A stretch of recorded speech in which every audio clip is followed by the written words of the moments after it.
మీ ద్వారా ప్రజలు పడతా ఉన్న కష్టాల మీద వారి వాయిస్గా ఈరోజు చాలా అంశాలను ప్రస్తావిస్తాను. ప్రజలు నిజంగా ఈరోజు తమ బ్రతుకు బండిని నడపడానికి అష్టకష్టాలు పడతా ఉన్న పరిస్థితుల మధ్య ప్రజల బాగోగులను గాలికి వదిలేసి తామిచ్చిన హామీలను వెన్నుపోటు పొడిచి రాష్ట్రంలో ఎక్కడ చూసినా కూడా దారుణమైన అవినీతి దోపిడీ మాఫియా సామ్రాజ్యాన్ని నడుపుతూ ప్రశ్నించే గొంతు ఎక్కడైనా ప్రశ్నిస్తే దాన్ని పాశవికంగా అణగదొక్కుతూ రాష్ట్రాన్ని ఒక జంగల్ రాజ్గా మార్చిన పరిస్థితుల మధ్య ప్రజల గొంతు వినిపించడానికి ఈరోజు ఈ ప్రెస్ మీట్.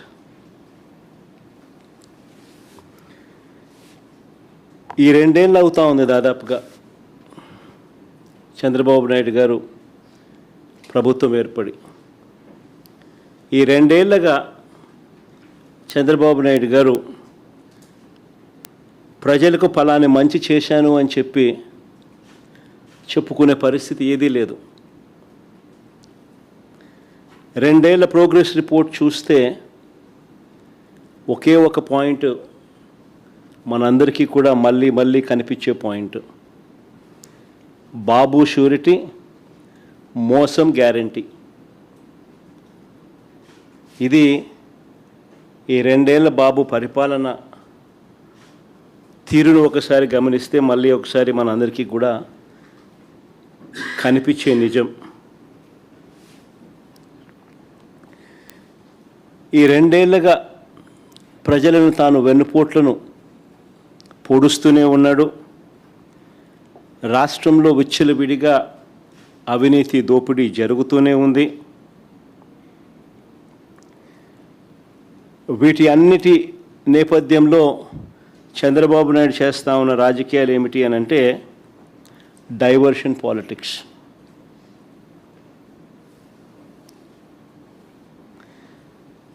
ఏ విషయంలో అయినా కూడా ఎవరైనా గట్టిగా తనను ప్రశ్నించే అంశం ఏదైనా బయటకు వస్తే వెంటనే ఆ టాపిక్ డైవర్ట్ చేసేందుకు వైఎస్ఆర్ కాంగ్రెస్ పార్టీ మీద, నా మీద ఇలా ఒక అడ్డగోలుగా ఆరోపణలు చేయడం, టాపిక్ను డైవర్ట్ చేయడం, ఇది మనం అంతా కూడా ఈ 2 ఏళ్ళగా జరుగుతూ ఉన్న script to screen play cinema చూస్తూనే ఉన్నాం.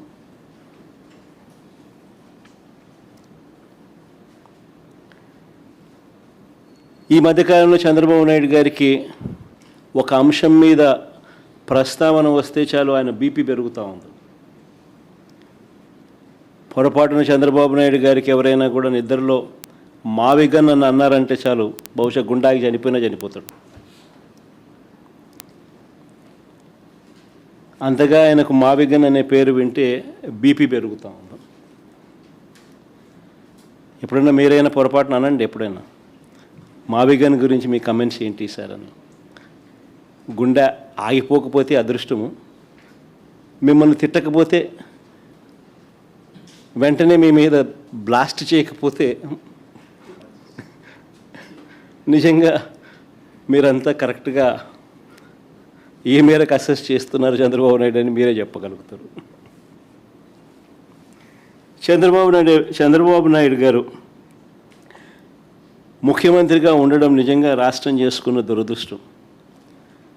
చంద్రబాబు నాయుడు గారు అనే వ్యక్తి రాష్ట్రానికి ఎన్నటికీ కూడా రాజధాని లేకుండా చేస్తూ ఉన్నాడు. ఇప్పుడు కాదు, రాష్ట్రానికి ఫ్యూచర్లో కూడా రాష్ట్రానికి రాజధాని లేకుండా చేస్తూ ఉన్నాడు. ఆ లక్షల ఎకరాలలో అమరావతిలో కేవలం రోడ్లు, డ్రైనేజీలు, నీళ్ళు, కరెంటు ఇటువంటి మౌలిక సదుపాయాలు ఇవ్వడానికే అక్షరాల 2 లక్షల కోట్లు ఖర్చు అవుతున్న పరిస్థితుల్లో ఆచరణకు సాధ్యం కాదని తెలిసి ఈరోజు చంద్రబాబు నాయుడు గారు తన స్కాముల కోసం మాత్రమే రాజధాని అని భ్రమలు కల్పిస్తూ రాష్ట్ర ప్రజలను మోసం చేస్తూ అడుగులు ముందుకు వేస్తూ ఉన్నాడు. సెల్ఫ్ ఫైనాన్స్ ప్రాజెక్ట్ అని ఇంతవరకు తాను చెప్పినవన్నీ కూడా దొంగ మాటలు అని చెప్పి తేలిపోయాయి. ఇప్పటికే అమరావతికి తెచ్చిన కమిట్ అయిన అప్పులు అక్షరాల 47,387 కోట్ల రూపాయలు. రాష్ట్ర ఖజానా నుంచి అంటే రాష్ట్ర బడ్జెట్ నుంచి మరో 9,200 కోట్లు ఖర్చు చేయబోతా ఉన్నట్టు చూపుతా ఉన్నారు.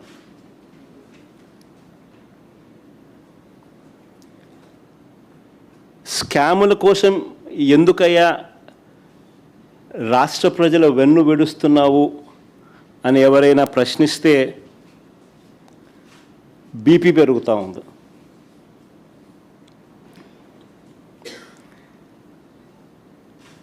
ప్రత్యామ్నాయంగా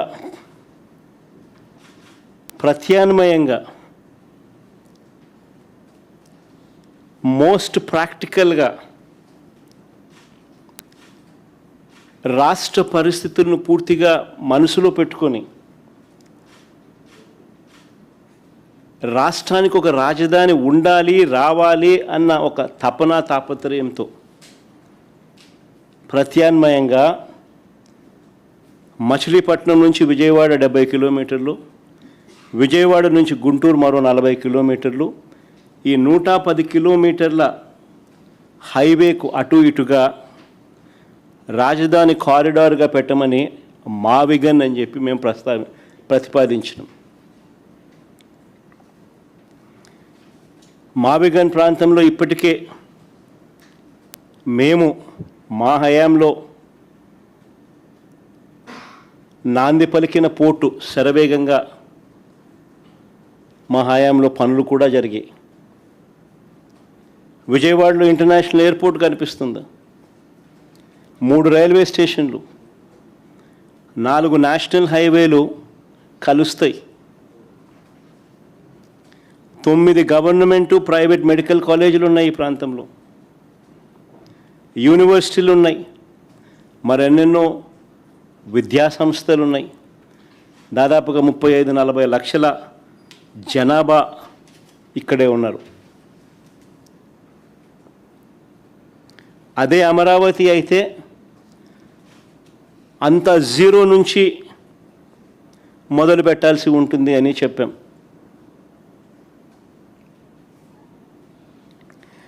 మేము ప్రతిపాదించిన మావిగన్కు ప్రజల్లో నుంచి మద్దతు వచ్చేసరికి ప్రజలందరూ కూడా ఇది కరెక్ట్ ఆలోచన, చంద్రబాబు నాయుడు గారు స్కాముల కోసం రాష్ట్రాన్ని ఇబ్బందుల పాలు చేయడం ధర్మం కాదు అని చెప్పి ప్రజలందరూ కూడా మేము ప్రతిపాదించిన మావిగన్కు మద్దతు పలుకుతుంటే సమాధానాలు చెప్పలేక, తట్టుకోలేక ఆక్రోశంతో చంద్రబాబు నాయుడు గారు బీపీ పెరుగుతూ ఉంది, నోట్లో నుంచి ఇష్టం వచ్చిన మాటలు మాట్లాడుతూ ఉన్నారు. ఆయనే కాకుండా ఆయన మంత్రుల చేత కూడా అబద్ధాలతో బూతులు తిట్టిస్తూ ఉన్నాడు. ఇప్పటికే దాదాపుగా 1,200 కోట్లతో నిర్మించిన అసెంబ్లీ, సెక్రటేరియట్, హైకోర్టు ఇవన్నీ ఉన్నాయి. ఇప్పటికే దాదాపుగా 1,200 కోట్ల రూపాయలతో నిర్మించిన అసెంబ్లీ, సెక్రటేరియట్, హైకోర్టు ఇవన్నీ ఉన్నాయి. ఇవి పక్కన పెట్టి మళ్ళీ వాటి పేరుతోనే మళ్ళీ వాటి పేరుతోనే, అంటే మళ్ళీ సెక్రటేరియటు, మళ్ళీ అసెంబ్లీ, మళ్ళీ హైకోర్టు, మళ్ళీ వాటి పేరుతోనే కొత్తగా బిల్డింగులు కడతానంటున్నాడు. పర్మనెంట్ సెక్రటేరియట్ అని కొత్త నామకరణం చేసి నిర్మిస్తున్న 5 బిల్డింగులలో చంద్రబాబు గారు చేస్తూ ఉన్న దోపిడీ చూస్తే రాష్ట్ర ప్రజలంతా నివ్వరబోతారు. రాష్ట్ర ప్రజలంతా నివ్వరపోతారు. సెక్రటేరియట్ పేరుతో, పర్మనెంట్ సెక్రటేరియట్ అనే పేరుతో 5 బిల్డింగుల నిర్మాణంలో చంద్రబాబు నాయుడు గారు చేస్తూ ఉన్న దోపిడీని చూస్తే రాష్ట్ర ప్రజలు నివ్వరపోతారు. 2018లో ఇదే 5 టవర్ల కోసం 52,20,496 ఎస్ఎఫ్టీ బిల్టప్ ఏరియాతో ఇవే 5 బిల్డింగులు కట్టడానికి ఆ రోజు 2,271 కోట్లకు చంద్రబాబు గారు టెండర్లు ఖరారు చేసి అప్పగించారు. అప్పట్లో 2018లో ఈ లెక్కన ఒక్కో ఎస్ఎఫ్టీకి సుమారుగా అంటే 52,20,496 ఎస్ఎఫ్టీ అవే బిల్డింగులు, ఆ 5 బిల్డింగులు. వాటికి అప్పట్లో టెండర్లు ఆయన ఖరారు చేసింది 2,271 కోట్ల రూపాయలతో టెండర్లు ఖరారు చేశారు. ఈ లెక్కన ఒక్కో ఎస్ఎఫ్టీకి సుమారుగా అప్పట్లో 4,350 పడుతుంది. 2018 రేట్ల ప్రకారం అప్పటికి అది ఎక్కువ.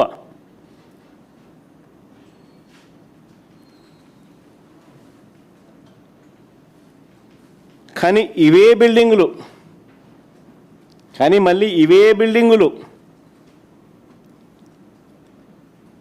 గతంలో వర్కులు ఎవరికైతే ఇచ్చినారో ఆ టెండర్లను క్యాన్సిల్ చేసి మళ్ళీ కొత్త టెండర్లను మళ్ళీ పిలిచి, ఆశ్చర్యం ఏమిటంటే గతంలో ఉన్న వాళ్ళే మళ్ళీ కాంట్రాక్టర్లు మారలా, మళ్ళీ వాళ్ళే ఎగ్జాక్ట్గా.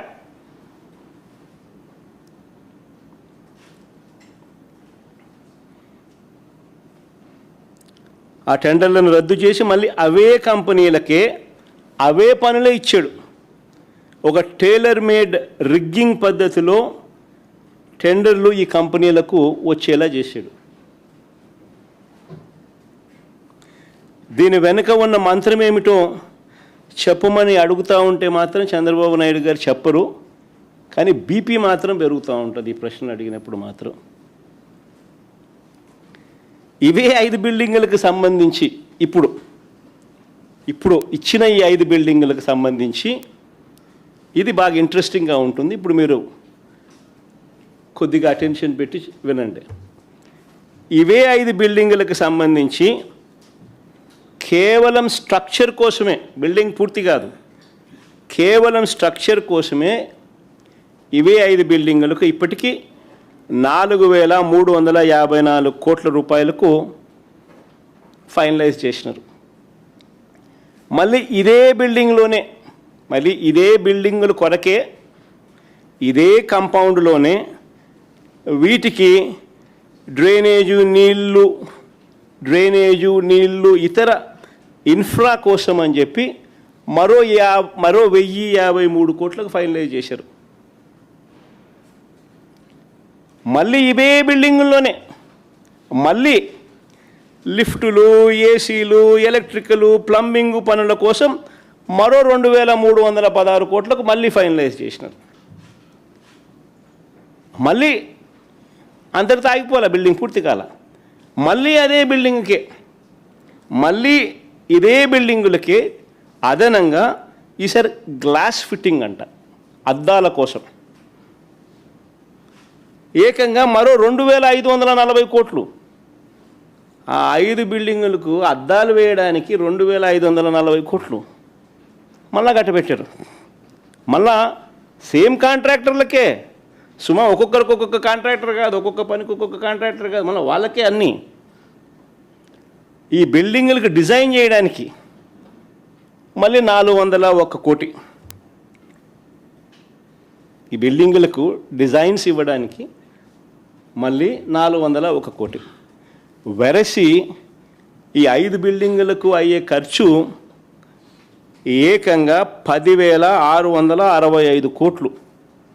అంటే స్క్వేర్ ఫీట్కి ఈ 52,20,496 SFT ఏదైతే ఉందో స్క్వేర్ ఫీట్కు వెరసి ఈ 10,665 కోట్లు, స్క్వేర్ ఫీట్కు వెరసి 20,427 రూపాయలు per square feet cost of construction.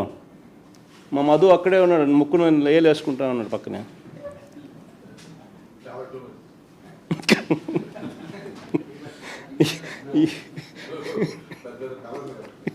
20,427 రూపాయలు per SFT cost of construction.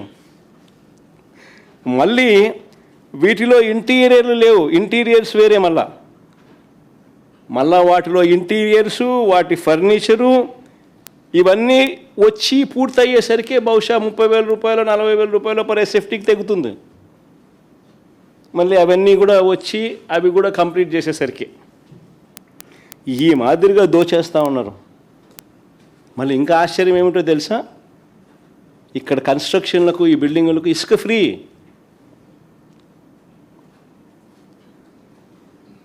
మళ్ళీ ఇసుక ఫ్రీ. వీటికి GST ఎగ్జంప్షను, వీటికి GST రీయింబర్స్మెంట్ ఉంది, MERIT ఎగ్జంప్షన్ ఉంది, DMF ఎగ్జంప్షన్ ఉంది, NAC ఛార్జీస్ ఎగ్జంప్షన్స్ ఉన్నాయి. ఇవన్నీ కూడా రీయింబర్స్మెంట్. అన్నింటి కూడా రీయింబర్స్మెంట్లో ఉన్నాయి ఇవన్నీ కూడా. సో చూడండి ఒకసారి మీరే ఆ జీవోలు, వాళ్ళు ఇచ్చిన నంబర్సు అన్నీ చూపించమో ఒకసారి.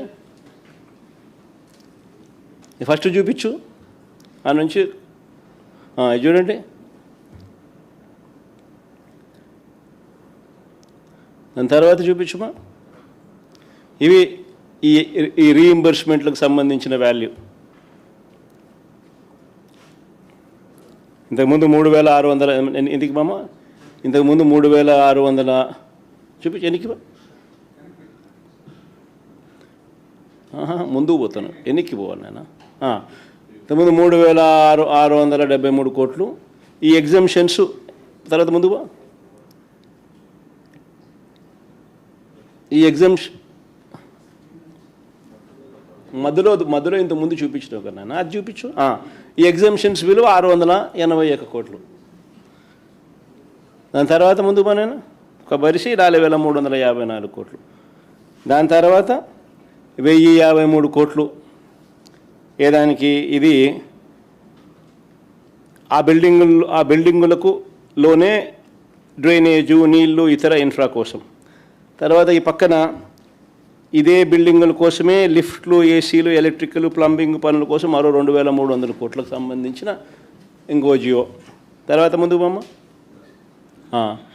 ఇది అద్దాల కోసం, ఈ బిల్డింగుల్లో అద్దాల కోసం ఇంకో జియో. ఇది 2,540 కోట్లు.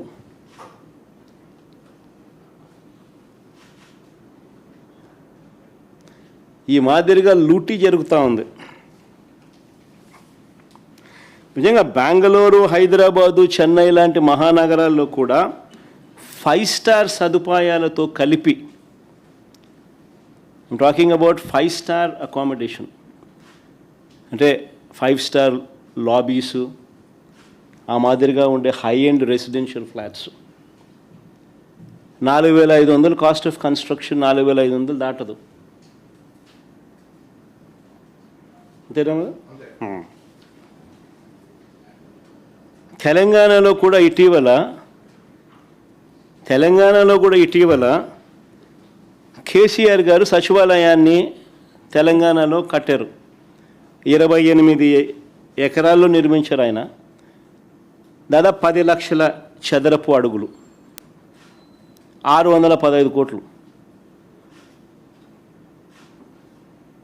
నేను అట్టేసుకున్న 6,000 రూపాయలే. కేసీఆర్ కూడా కన్ను చెదురుతాయి 20,427 రూపాయలు అంటే.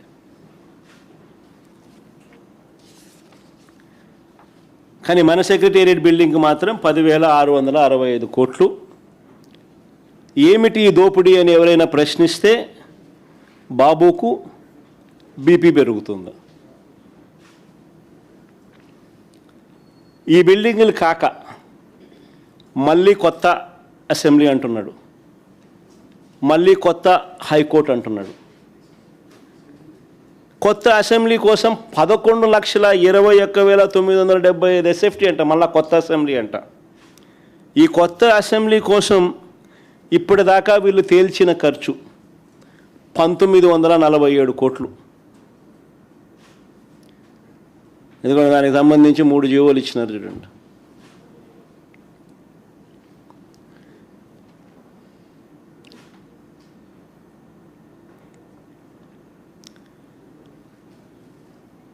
అంటే స్క్వేర్ ఫీట్కు 17,356 రూపాయలు పడినట్టు.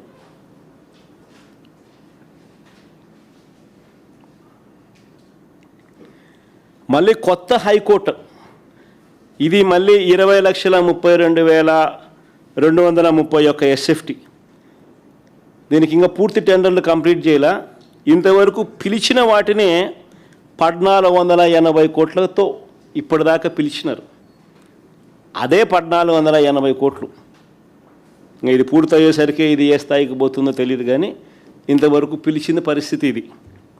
అంటే ఇప్పటి వరకు 7 బిల్డింగుల కోసం, అంటే 5 బిల్డింగులు సెక్రటేరియట్ పేరిట, ఒక అసెంబ్లీ, ఒక హైకోర్టు, ఈ 7 బిల్డింగుల పేరిట వెరసి 10,665 కోట్లు సెక్రటేరియట్ కోసం, అసెంబ్లీకి 1,947 కోట్లు, హైకోర్టుకు ఇప్పటిదాకా పిలిచిన వ్యయాన్ని లెక్కేసుకుంటే మరో 1,480 కోట్లు లెక్కేసుకుంటే ఈ 7 బిల్డింగులకు ఇప్పటిదాకా 14,092 కోట్లు కేవలం 7 బిల్డింగులకు.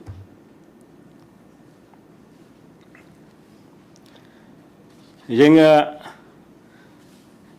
ఇది బిల్డింగుల వరకు పరిస్థితి ఇట్లుంటే, ఇక రోడ్లు చూస్తే నిజంగా మళ్ళీ కళ్ళు చెదురుతాయి.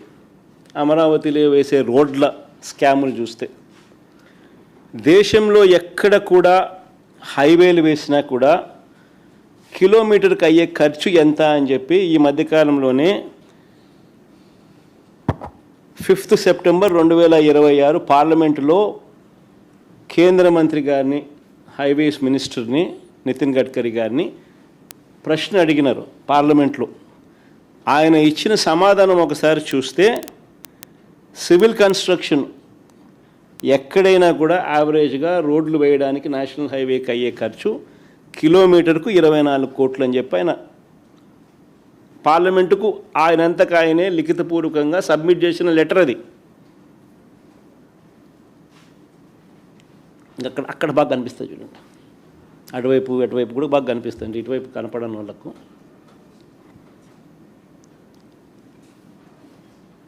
కానీ మన అమరావతిలో ఎంత తెలుసా కిలోమీటర్ ఖర్చు? 53 కోట్లు. 53 కోట్లు. ఇంకా విచిత్రం ఏమిటో తెలుసా, విజయవాడ బెన్ సర్కిల్ ఫ్లైఓవర్, మీకు అందరికీ కూడా, విజయవాడలో ఉన్న వాళ్ళకి అందరికీ కూడా పరిచయం ఉన్న అంశమే ఇది. బెన్ సర్కిల్ దగ్గర ఫ్లైఓవర్కు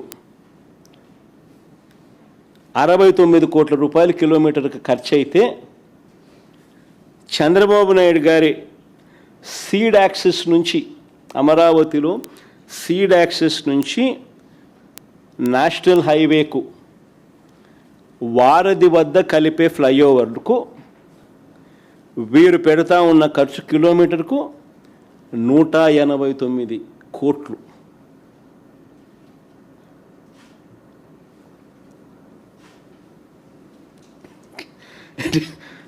నిజంగా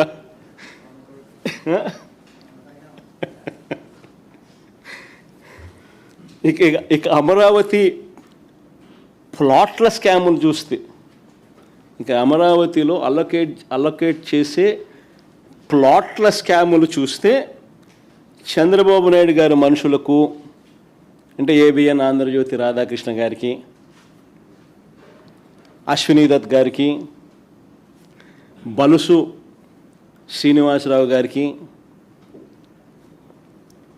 బెజవాడ రమేష్ గారికి, ఇలాంటి వారికి, వీరి కాక తన బినామీలకు, ఇలాంటి వారికి అమరావతిలో రోడ్ల పక్కన విలువైన రిటర్నబుల్ ప్లాట్స్ ఇస్తారు.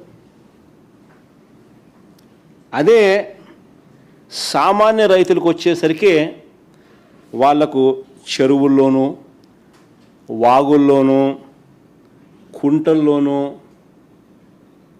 వాళ్ళకి ఇస్తూ ఉన్నారు.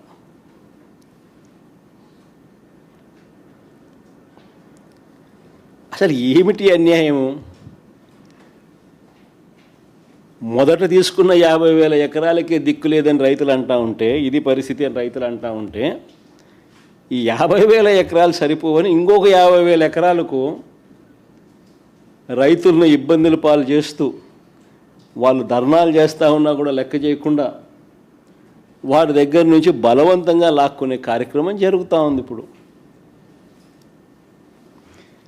నిజంగా బాధ్యత గల ప్రతిపక్షంగా మేము ఇవన్నీ కూడా చంద్రబాబు నాయుడు గారిని ప్రశ్నిస్తూ ఆధారాలతో సహా బయట పెడతా ఉన్నసరికి చంద్రబాబు నాయుడు గారు బీపీ పెరుగుతూ ఉంది, ఇష్టం వచ్చినట్టుగా తిడతా ఉన్నాడు, అబద్ధాలు చెప్తా ఉన్నాడు, అబద్ధాలతో తిట్టిస్తూ ఉన్నాడు. ఆయన మంత్రులు అందరూ కూడా ఆ తిట్టించే కార్యక్రమం ఏ స్థాయికి పోతా ఉంది అని అంటే, అబద్ధాలు చెప్పే కార్యక్రమాలు, కుట్రలు చేసే కార్యక్రమాలు ఏ స్థాయికి పోతా ఉన్నాయి అని అంటే, టాపిక్ డైవర్ట్ చేసేందుకు, ఇవన్నీ కూడా టాపిక్ డైవర్ట్ చేసేందుకు, ఎవరు కూడా ఆయనను ప్రశ్నించకుండా భయపెట్టేందుకు, ప్లస్ టాపిక్ డైవర్షన్కు వీళ్ళంతకి వీళ్ళే బిల్డప్ ఇస్తారు, వీళ్ళంతకి వీళ్ళే ఒక కథ అల్లుతారు, వీళ్ళంతకి వీళ్ళే ఈనాడు, ఆంధ్రజ్యోతి, TV5, చంద్రబాబు నాయుడు, ఇదో మాఫియా ముఠ. వీళ్ళు ఏమనుకుంటే అది ఒక అబద్ధాన్ని వీళ్ళే బిల్డ్ చేస్తారు, ఆ అబద్ధం మీద వీళ్ళే దొంగ సాక్ష్యాలు, కేసులు కూడా వీళ్ళ అధికారుల చేత పెట్టించేసేస్తారు. ఇది జరుగుతూ ఉన్నది ఆంధ్ర రాష్ట్రంలో.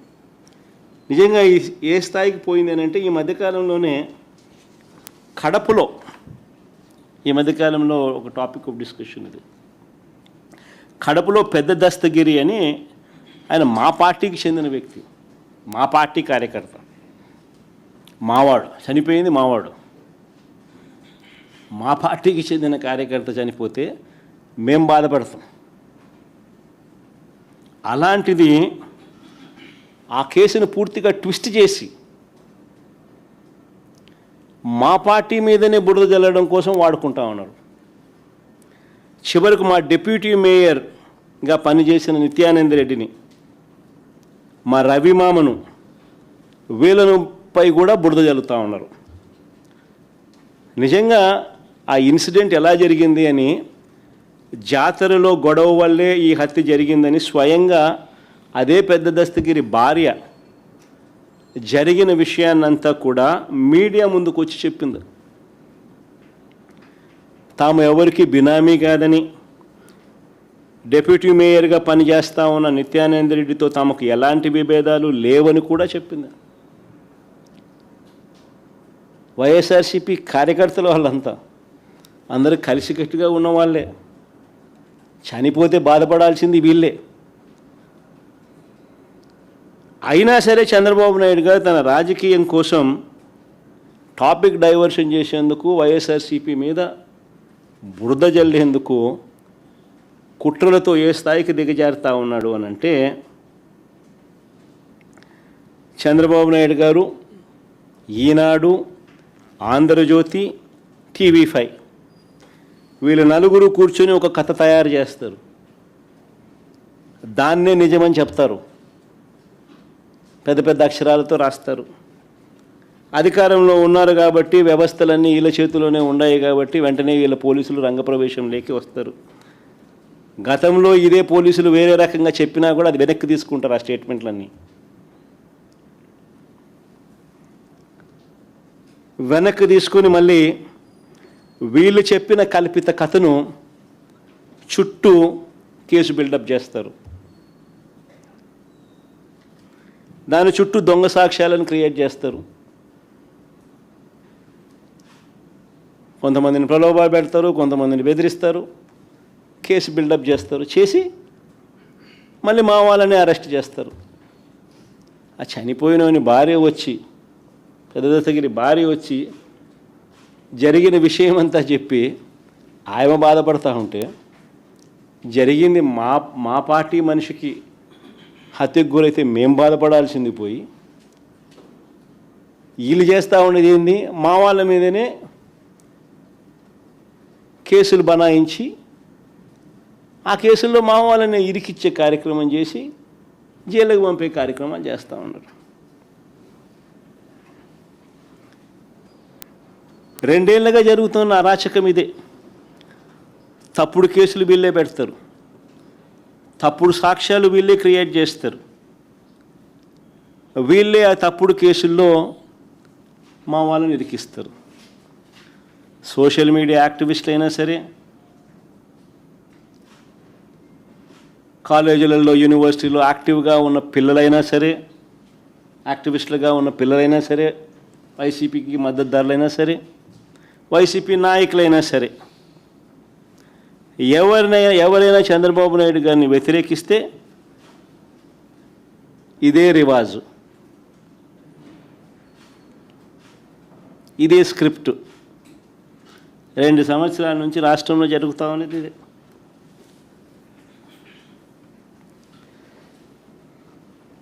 నేను అడుగుతా ఉన్నా అసలు చంద్రబాబు నాయుడు గారిని, అసలు అయ్యా చంద్రబాబు, అసలు ఎవరిదయ్యా గొడ్డలి పార్టీ అని చంద్రబాబుని సీరియస్గా క్వశ్చన్ చేస్తూ ఉన్నా. ఎవరిదయ్యా గొడ్డలి పార్టీ? ఎవరిదయ్యా గన్ కల్చర్? ఎవరిదయ్యా హత్యా రాజకీయాలు? ఎవరిది హత్యా రాజకీయాల సంస్కృతి అని అడుగుతా ఉన్నా. ఇదే చంద్రబాబు నాయుడు గారిని సూటిగా. మా కుటుంబంలో ముగ్గురు, మా తాతగారు, మా నాన్నగారు, మా చిన్నాన్నగారు, ముగ్గురు బలైపోయారు. మేం బాధితులం.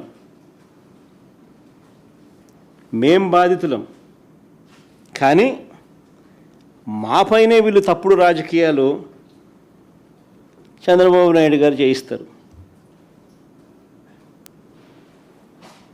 మా తాతగారు రాజారెడ్డి గారిని చంపింది ఎవరు అని అడుగుతా ఉన్నా చంద్రబాబు నాయుడు గారిని. టీడీపీ వాళ్ళు కాదా? ఈ ఘటన చంద్రబాబు ముఖ్యమంత్రిగా ఉన్నప్పుడు కాదా జరిగింది అని అడుగుతా ఉన్నా. 1999 అసెంబ్లీ ఎన్నికలకు ఏడాది ముందు, 1999 చంద్రబాబు నాయుడు గారు ముఖ్యమంత్రిగా ఉన్నారు. 1999 ఎన్నికలకు ముందు, ఏడాది ముందు చంద్రబాబు నాయుడు గారు ముఖ్యమంత్రిగా ఉన్నప్పుడు మా తాతగారిని రాజారెడ్డి గారిని చంపారు. కేవలం నాన్నగారిని రాజశేఖర రెడ్డి గారిని పులివెందులకి కట్టడి చేయాలి అన్న ఒక్క రాజకీయ కోణంతో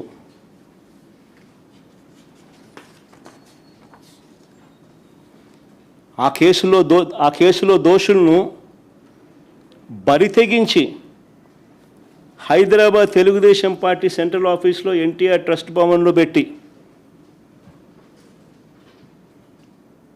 అధికార దుర్వినియోగం చేసి వాళ్ళని రక్షించినారు, జైలుకు కూడా పంపకుండా.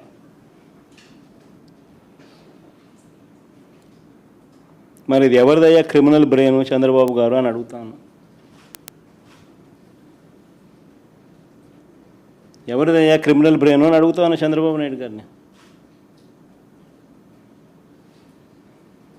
మా నాన్నగారి విషయంలోనూ అంతే. మా నాన్నగారు చనిపోక మునుపు 2-3 రోజుల కిందట అసెంబ్లీ సమావేశాలు జరుగుతూ ఉన్నాయి. అప్పట్లో ఆ అసెంబ్లీ సమావేశాలు క్లిప్పింగ్స్ ఒకసారి చూడండి మీరు కూడా. చంద్రబాబు నాయుడు గారు అన్న మాట అసెంబ్లీలో, నువ్వు అసెంబ్లీకి ఎలా వస్తావో నేను చూస్తానన్నాడు. చంద్రబాబు నాయుడు గారు అన్న ఈ మాట తర్వాత 2-3 రోజులకి నాన్నగారు చనిపోయారు. Helicopter accident.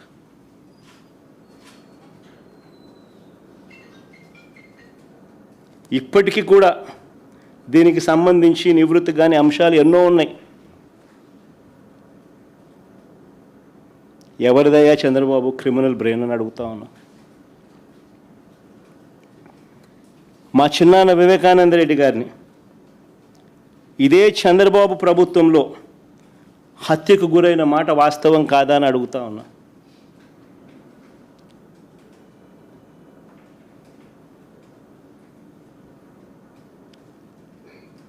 వైసీపీ పార్టీ కోసం, అవినాష్ రెడ్డి కోసం తాను క్యాంపెయిన్ చేస్తూ ఉన్నాడు. జమ్మలమడుకు పోయి క్యాంపెయిన్ చేసి వచ్చినాడు.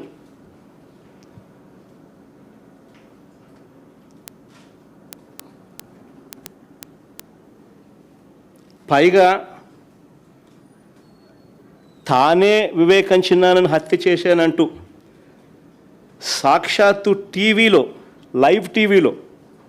లైవ్ టీవీ షోలో చెలరేగిపోయి విచ్చలవిడిగా మాట్లాడిన ఈ దస్తగిరి అనే వ్యక్తి, చంపిన వ్యక్తి, నేనే చంపాను అని చెప్పి విచ్చలవిడిగా చెలరేగిపోయి మాట్లాడాడు టీవీ లైవ్ షోలో ఈ దస్తగిరి అనే వ్యక్తి. ఇవాళ స్వేచ్ఛగా పోలీసుల వత్తాసుతో దర్జాగా కారులో తిరుగుతూ ఉన్నాడు. జైల్లో ఉండాల్సిన వ్యక్తి దర్జాగా కారులో తిరుగుతూ ఉన్నాడు ఈరోజు.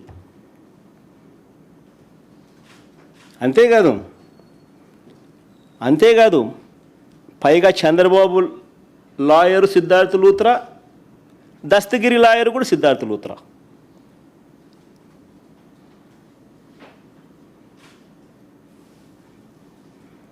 మరి ఎవరిదయ్యా చంద్రబాబు క్రిమినల్ బ్రెయిన్ అని అడుగుతా ఉన్నా.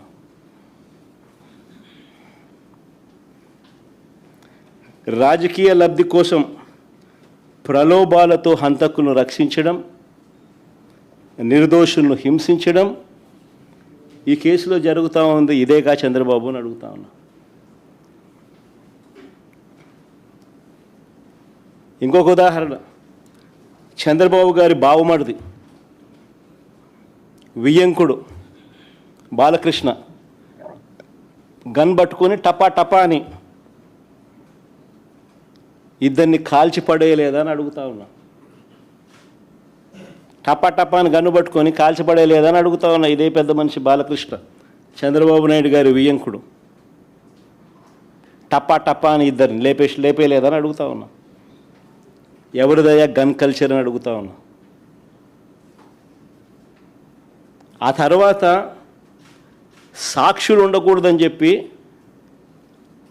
ఆ ఇంట్లో ఉన్న వాచ్మెన్ను, అంటే వాళ్ళ ఇంట్లో ఉన్న వాచ్మెన్ను బండరాయితో మోది చంపారు. వాచ్మెన్ను కొద్ది రోజులకే, ఈ ఇన్సిడెంట్ జరిగిన కొద్ది రోజులకే ఆ ఇంట్లో ఉన్న వాచ్మెన్ను బండరాయితో మోది చంపారు.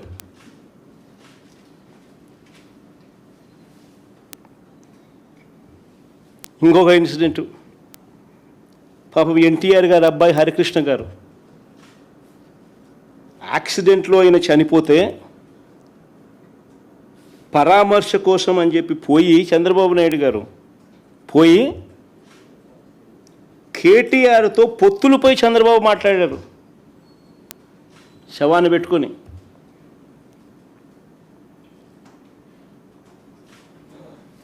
మరి ఎవరిదయ్యా శవరాజకీయాలని అడుగుతా ఉన్నా.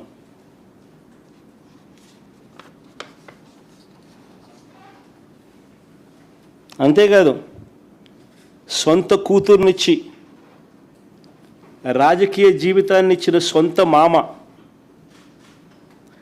తండ్రితో సమానమైన ఎన్టీఆర్ గారిని వెన్నుపోటు పొడిచి సీఎం కుర్చీని, ఆయన పార్టీని, ఆయన గుర్తును లాక్కుని ఆయన చనిపోయేట్టుగా చేసింది ఎవరయ్యా చంద్రబాబు అని అడుగుతా ఉన్నా. ఎవరివయ్యా కుట్ర రాజకీయాలు అని అడుగుతా ఉన్నా.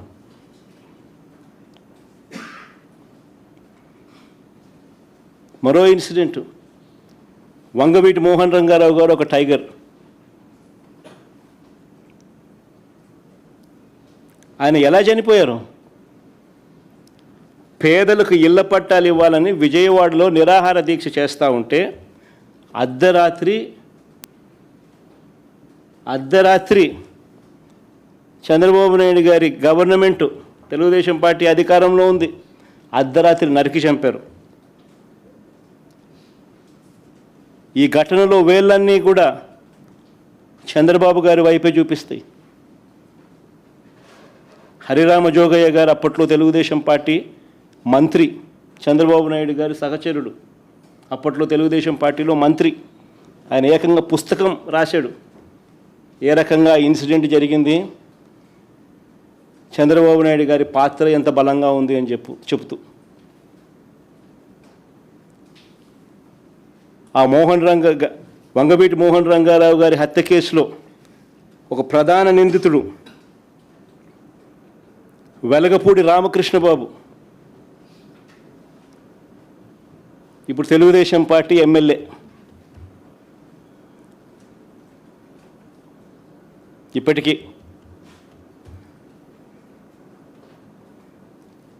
ఇంకా ముందుకు పోదాం. హత్య రాజకీయాలు ఎవరియో, కుట్ర రాజకీయాలు ఎవరియో, శవ రాజకీయాలు ఎవరియో, ఇవన్నీ కూడా ప్రజలందరికీ కూడా తేటతెల్లమవుతూ ఉన్నాయి. ఎన్టీఆర్ గారి మీద దాడి చేసిన కేసులో మల్లెల బాబ్జీ అనే వ్యక్తిని పోలీసులు అరెస్ట్ చేశారు.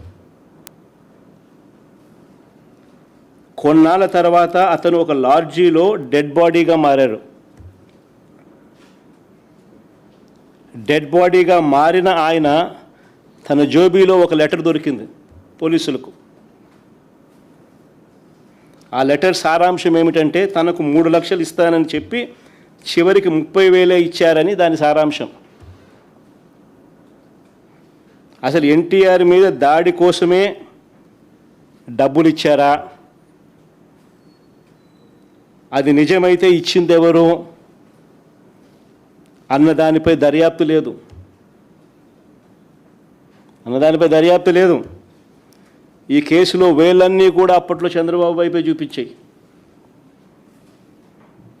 ఇంకొక ఎగ్జాంపుల్, పింగళి దశరథరామ్. ఈయన ఒక జర్నలిస్టు.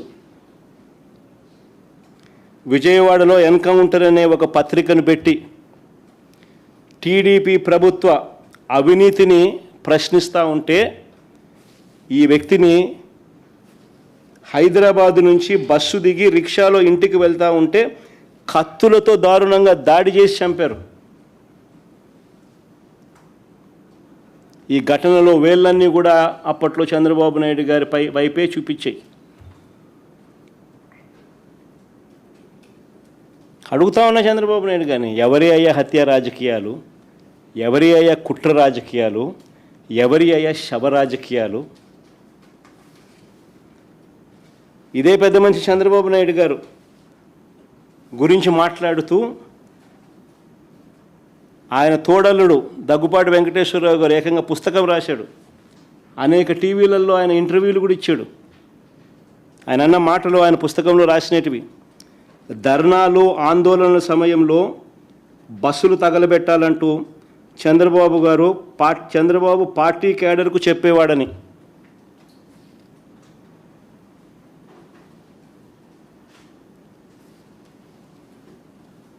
బస్సులు తగలబెట్టకపోతే ఆ ధర్నాలు కావంట. నేను కాదనింది ఈ మాటలు. స్వయంగా ఆయన తోడల్లుడు దగ్గుబాటి వెంకటేశ్వరరావు గారు అనేక టీవీ ఇంటర్వ్యూలలో ఆయన రాసిన పుస్తకంలో చంద్రబాబు నాయుడు గారి కుట్రలు, రాక్షస రాజకీయం గురించి వివరించిన మాటలు ఇవి.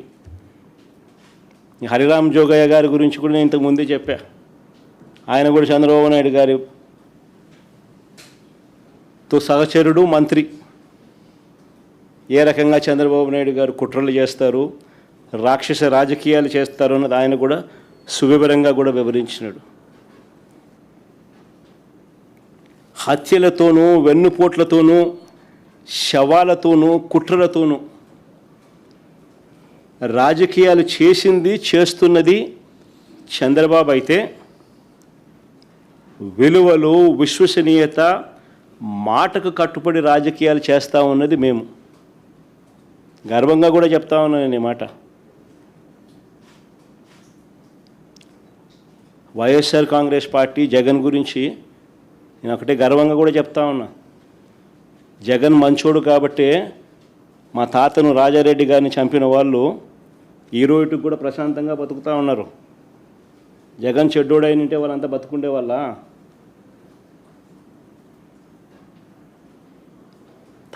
మా తాతగారిని దారుణంగా నరికి చంపిన వాళ్ళంతా ఈరోజు ప్రశాంతంగా ఇప్పటికీ ఉన్నారు. జగన్ నైజం ఎలాంటిది, జగన్ మనస్తత్వం ఎలాంటిది అని నిదర్శనం అది.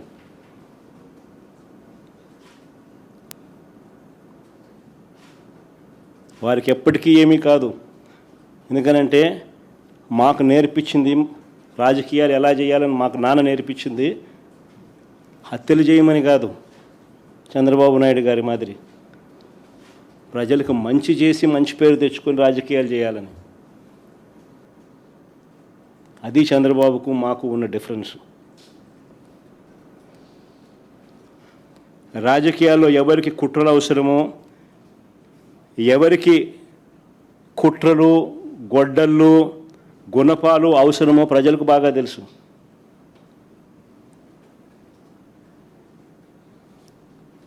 చంద్రబాబు గారు మీకు 77 ఏళ్ళ వయసు.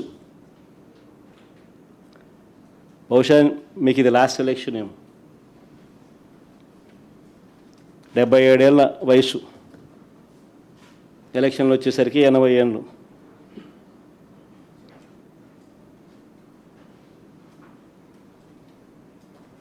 ఈ వయసులో కూడా ఇలాంటి దౌర్భాగ్యమైన రాజకీయాలు చేయడానికి సిగ్గుగా నీకు అనిపించడం లేదా చంద్రబాబు అని అడుగుతా ఉన్నా.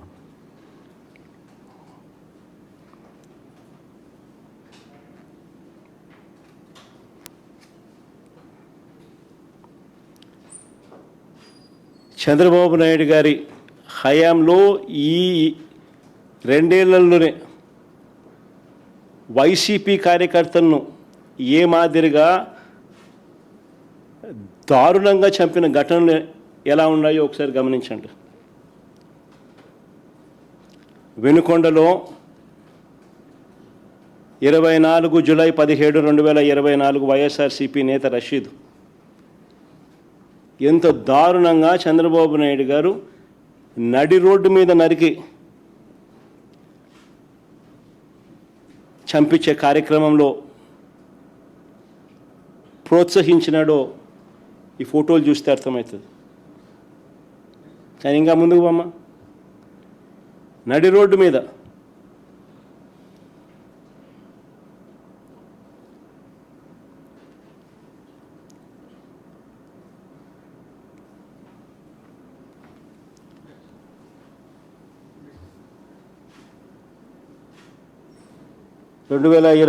ఆగస్టు 4 వైఎస్ఆర్సీపీ నేత పెద్ద సుబ్బరాయుడు, నంద్యాల జిల్లా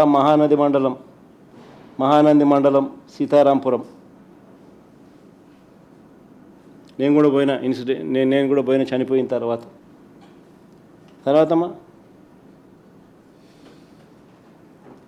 2024 జూలై 3 వైఎస్ఆర్సీపీ నాయకుడు సతీష్ అనంతపురం జిల్లా హిందూపురం నియోజకవర్గంలోని గొల్లాపురంలో టీడీపీ నాయకులు దాడి, చికిత్స పొందుతూ మృతి. ఇంకా ముందు అమ్మ. నెల్లూరు జిల్లా నాగాయగుంట పోలినాయుడు చెరువు గ్రామం 2026 జనవరి 16 వైఎస్ఆర్సీపీ కార్యకర్త మందా సోలమన్ పల్నాడు జిల్లా మాచవరం మండలం పిన్నెలి. ఇంకా ముందు అమ్మ. 2024 ఆగస్టు 18 వైఎస్ఆర్సీపీ కార్యకర్త కూనా ప్రసాద్ శ్రీకాకుళం జచ్చర్ల మండలం ఫరీదుపేట గ్రామం. ఇంకా ముందు అమ్మ. ఇవన్నీ కూడా చంద్రబాబు నాయుడు గారు ఇప్పటి హయాంలో ఏ రకంగా చంద్రబాబు నాయుడు గారు హత్యలు చేయిస్తూ ఉన్నాడు, కుట్రలు చేయిస్తూ ఉన్నాడు, శవ రాజకీయాలు చేయిస్తూ ఉన్నాడు, ఎవరి గొడ్డలి పార్టీ ఎవరి గొడ్డలు పట్టుకొని ఇవన్నీ చేయిస్తూ ఉన్నాడు అనే దానికి నిదర్శనాలు ఇవన్నీ. ఈరోజు రాష్ట్రంలో జరుగుతూ ఉన్నది జంగల్ రాజ్, హత్యా రాజకీయాలు.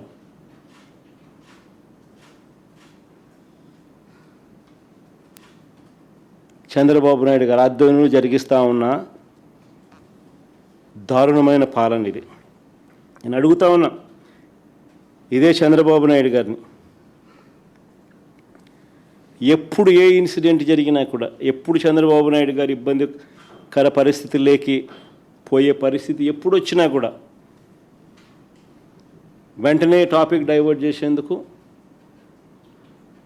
ఆయనతో పాటు ఆయన మంత్రులు ప్రజలకు ఈ వర్షన్ పోకూడదు, ప్రజలకు ఈ వివరాలు తెలియకూడదు అని డైవర్ట్ చేసే కార్యక్రమంలో భాగంగా అడ్డగోలుగా ఒక టాపిక్ తీసుకొస్తారు, ఒక అబద్ధాన్ని తీసుకొస్తారు, ఒక అబద్ధానికి రెక్కలు కడతారు, సృష్టిస్తారు, దాని మీద ఇష్టం వచ్చినట్టుగా మాట్లాడతారు. అసలు ఇంకొక విస్తుగొలిపే విషయం ఇంకొకటి కూడా. ఈ మధ్యకాలంలోనే మొన్న ఈనాడులో ఫ్రంట్ పేజీలో చూసిన జోగి రమేష్ ఫోటో. నాకు ఆశ్చర్యం అనిపించింది. అసలు 89 మంది సాక్షులు అంట విచారించింది, సంథింగ్ లైక్ దట్. అసలు మా పార్టీకి చెందిన మనిషి జోగి రమేష్, మంత్రి, మేము ప్రతిపక్షంలో ఉన్నాం, చంద్రబాబు నాయుడు గారి ప్రభుత్వం ఇప్పుడు అధికారంలో ఉంది. అలాంటిది చంద్రబాబు నాయుడు గారి హయాంలో కల్తీ మద్యం చేస్తూ చేసే వాళ్లకు పోలీసులకు మధ్య లావాదేవీలలో తేడా వచ్చి ఈ విషయం బయటకు వచ్చింది. చంద్రబాబు నాయుడు గారు ముఖ్యమంత్రి, ఆయన హయాంలో జరుగుతూ ఉన్న కల్తీ మద్యం ఫ్యాక్టరీలు, ఆయన ప్రభుత్వం వచ్చి 1.5 సంవత్సరం తర్వాత బయటపడ్డ ఈ విషయాలు. తంబళ్ళపల్లెలో చంద్రబాబు నాయుడు గారి తరపున పోటీ చేసిన వ్యక్తి, టీడీపీకి పోటీ చేసిన వ్యక్తి జయచంద్రారెడ్డి, ఆయన ఆధ్వర్యంలో ఆయన సన్నిహితులు, ఆయన పిఏలు, వీళ్ళందరి ఆధ్వర్యంలో కల్తీ మద్యం తయారు చేస్తూ పోలీసులు రేడ్ చేస్తే దొరికినారు. చేసింది ఉన్నది చంద్రబాబు ముఖ్యమంత్రి హయాము, చేసినది చంద్రబాబు నాయుడు గారి పార్టీకి కంటెస్ట్ చేసిన ఎమ్మెల్యే క్యాండిడేట్. కానీ కేసేమో మా జోగి రమేష్, విజయవాడ మచిలీపట్నం, విజయవాడ ఇబ్రాహీంపట్నం జోగి రమేష్, ఈయన మీద కేసు. నిజంగా మనుషుల్లో మానవత్వం అనేది ఎక్కడైనా ఉండాలా? ఒక అబద్ధానికి రెక్కలు కడుతున్నారు, ఇష్టం వచ్చినట్టుగా ఇరికిచ్చే కార్యక్రమాలు చేస్తూ ఉన్నారు. 83 రోజులు జోగి రమేష్ను బీసీ నాయకుడని కూడా చూడకుండా జైల్లో పెట్టినారు ఈ తప్పుడు కేసులో. 83 రోజుల తర్వాత ఆయన బయటకు వస్తే, బెయిల్ మీద బయటకు వస్తే, ఇంటి మీద యాసిడ్ బాటిల్స్తో దాడి చేయించినారు. యాసిడ్ బాటిల్స్తో. నేను ఆ ఇంటికి కూడా పోయి యాసిడ్ బాటిల్స్తో జరిగిన దాడిలో ఇండ్లు ఏ రకంగా కాలింది, యాసిడ్ మరకలతో సహా చూపించిన. యాసిడ్ బాటిల్స్తో దాడి చేసిన తెలుగుదేశం వాళ్ళను స్టేషన్ బెయిల్ ఇచ్చి పంపించినారు. పోలీసుల సమక్షంలో జరిగింది ఇది. మళ్ళీ ఈరోజు ఛార్జ్షీట్ ఫైల్ చేసినారని విన్నా. 89 మంది సాక్షులట జోగి రమేష్ పేరు చెప్పింది. నిజంగా ఎంత దారుణంగా బిల్డప్ చేస్తూ ఉన్నారు కేసులు అని చెప్పడానికి ఇంతకన్నా నిదర్శనాలు ఉండవు. కుట్రలు, కుతంత్రాలు, హత్యా రాజకీయాలు, ఇరికిచ్చడాలు, ప్రలోభాలు పెట్టడాలు, బెదిరించడాలు, ఇవన్నీ జరుగుతూ ఉన్నాయి.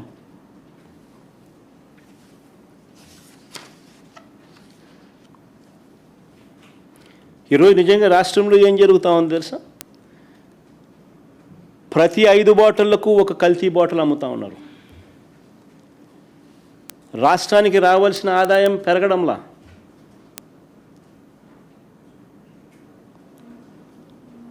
తయారు చేసేది చంద్రబాబు హయాంలోనే, ఆయనే ముఖ్యమంత్రి, అమ్మేది చంద్రబాబు నాయుడు గారి మాఫియా ముఠా బెల్ట్ షాపులు.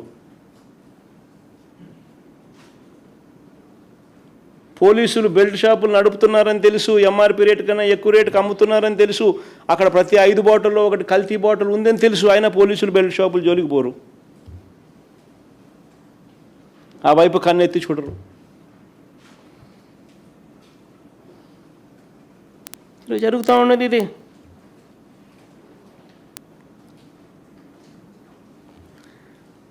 ఇంకొక ఇన్సిడెంట్, గుంటూరు జిల్లా పొన్నూరు నియోజకవర్గం. ఇది నిజంగా చాలా దారుణమైన ఘటన. ఇంకొకటి ఈ మధ్యకాలంలో మన కళ్ళు ఎదుటే జరుగుతూ ఉంది. భావి సమాజం మొత్తం దీన్నంతా కూడా నిజంగా ఖండించాల్సిన అవసరం ఉన్న అంశం. పొన్నూరు నియోజకవర్గంలో మామిళ్ళపల్లెలో కాపు సామాజిక వర్గానికి చెందిన 5 చిన్న రైతులు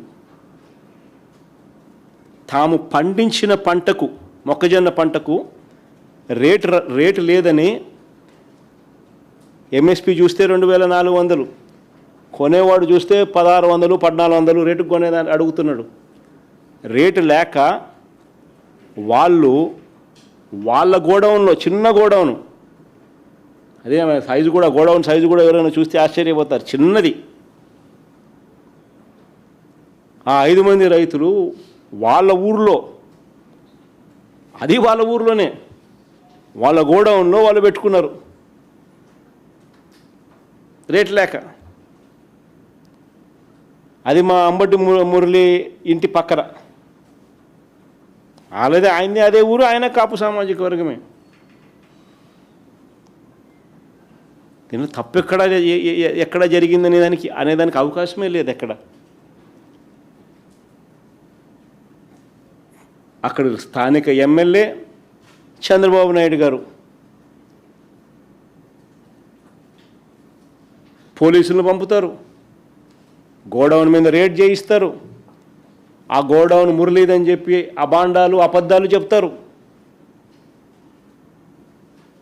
ఆ గోడౌన్లో చివరికి వైఎస్ఆర్సీపీ జెండాలు కూడా ఇల్లే తీసుకొని పోతారు.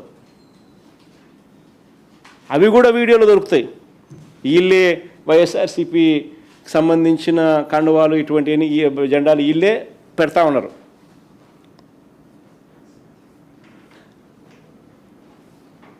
మొక్కజొన్న నిల్వ చేశారంటూ గోడౌన్ సీజ్ చేసినారు. నాకు ఆశ్చర్యం అనిపిస్తుంది. సీజ్ చేయడం ఏంది స్వామి? రేటు లేక పెట్టుకున్నారాడా? నువ్వు రేటు ఇచ్చి తీసుకుంటావేమో, బంగారంగా తీసుకోరాదు, వాళ్ళు అదే అడుగుతా అన్నారు. వాళ్ళు దాన్ని ఎందుకు కొనుక్కుంటారు, కొనుక్కొని ఏం చేసుకుంటారు? వాళ్ళు నిల్వ చేసి ఏం చేసుకుంటారు దాన్ని? నువ్వు 1400 ఇస్తున్నావు కాబట్టి 2400 రావడం లేదు కాబట్టి వాళ్ళు గోడౌన్లో పెట్టుకున్నారు. అది వాళ్ళ గోడౌన్లో, వాళ్ళ ఊర్లో, చిన్న గోడౌన్లో ఆ రైతులు వాళ్ళంతకు వాళ్ళు ఏం తప్పు చేసినారు? గోడౌన్ సీజ్ చేసేసినారు. ఆ రైతులకు ఈరోజు పంట లేదు,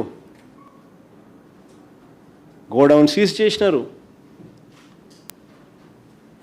వైఎస్ఆర్సీపీ నాయకులు పోతున్నారు, గోడౌన్ చూస్తున్నారు. వెళ్తే ఆడోళ్ళు, అక్కడ కాపు సామాజిక వర్గానికి సంబంధించిన ఆడోళ్ళు, ఆ రైతన్నలు వచ్చి విషయాలని చెప్తా ఉంటే వాళ్ళను పోలీసులు ఏకంగా తాడుతో కట్టేస్తున్నారు. అసలు సోషల్ మీడియాలో చూస్తే జంగల్ రాజు కాకపోతే ఏంది స్వామి ఇది?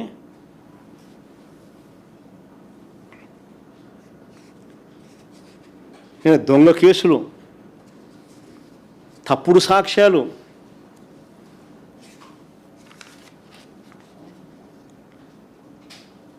రాష్ట్రంలో నిజంగా ఎంతటి దారుణమైన పరిస్థితులు ఉన్నాయంటే ప్రజలు తమ అభిప్రాయాలను కూడా స్వేచ్ఛగా చెప్పే పరిస్థితి కూడా ఈ రాష్ట్రంలో లేదు. సోషల్ మీడియా ప్లాట్ఫామ్స్లో ఎక్కడైనా అమరావతిలో జరుగుతూ ఉన్న స్కాములు ఎవరైనా చూపిస్తే, జనాదిరిగా గీవోలు అన్నీ మనం చూపించినట్టు అన్నీ చూపించి 20,427 రూపాయలు ఏందయ్యా ఎస్ఎఫ్టీకి అని ఎవడైనా క్వశ్చన్ చేస్తూ పెట్టినా, లేకపోతే ఇందాపూర్ హెరిటేజ్కు సంబంధాల మీద ఎవరైనా సోషల్ మీడియాలో రాసిన, ఇందాపూరు హెరిటేజు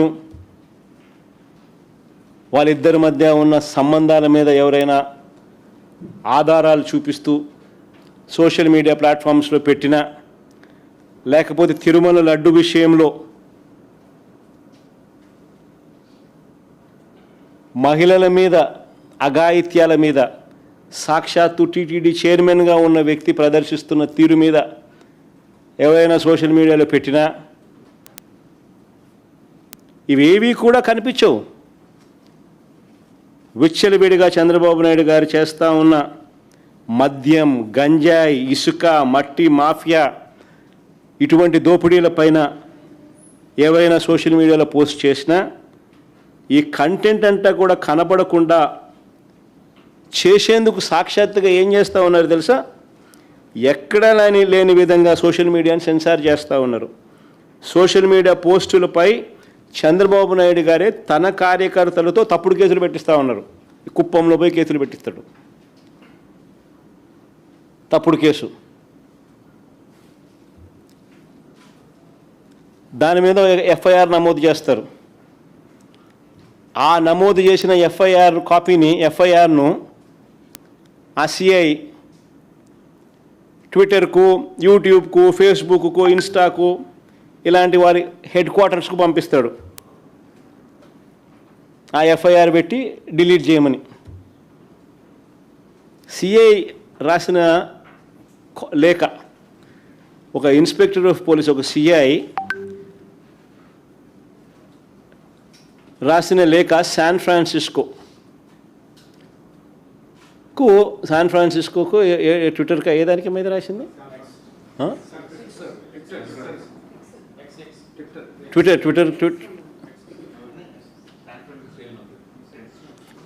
ఎక్స్లో తాను పెట్టిన, ట్విట్టర్కు తాను పెట్టిన రాసిన లేఖ.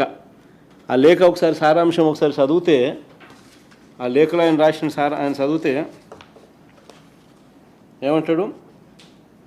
వైఎస్జే 2024 YSRCP party, Venkata Karmuru, warriors YS Jagan, Uttarandhra నవ్వు, జగనన్న connection and other affiliated handles are continuously spreading narratives against the Amaravati capital project through coordinated political messaging, repeated propaganda posts, emotional content, selective data, and criticism targeting the Andhra Pradesh government's capital development policies. These accounts frequently portray Amaravati as a financially dangerous, regionally biased, environmentally unstable, and beneficial only to a particular section. అని ఈ మాదిరిగా రాసి పంపిస్తూ ఉన్నారు పోలీసులు. నిజంగా ఎక్కడా లేని విధంగా పోలీసులు అనేవాళ్ళు ఎలా తయారయ్యారని చెప్పడానికి నిదర్శనం ఇది. రాష్ట్రంలో ఎక్కడ చూసినా కూడా పోలీస్ డ్యూటీ కనిపించదు. రాష్ట్రంలో ఏ కాలేజీ చూసినా ఈరోజు గంజాయి కనిపిస్తుంది. విచ్చలవిడిగా కాలేజీల్లో గంజాయి అమ్ముతూ ఉన్నారు, డ్రగ్స్ అమ్ముతూ ఉన్నారు ఎక్కడ చూసినా కూడా. కానీ పోలీసులు కనపడరు దాన్ని కట్టడి చేస్తూ. ప్రతి 5 లిక్కర్ బాటిళ్లలో ఒకటి నకిలీ కల్తీ బాటిల్. అయినా ఏ పోలీసు బెల్ట్ షాప్ దగ్గరికి పోడు.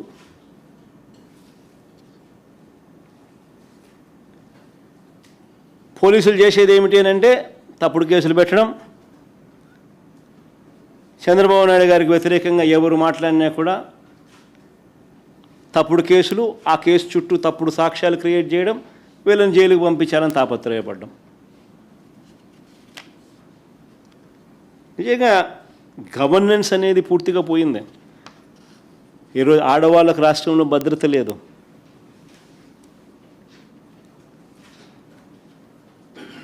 పోలీస్ బేసిక్ రెస్పాన్సిబిలిటీస్ అన్నీ కూడా ఎప్పుడో మర్చిపోయిన పరిస్థితులు. మా హయాంలో దిశ అని తీసుకొచ్చి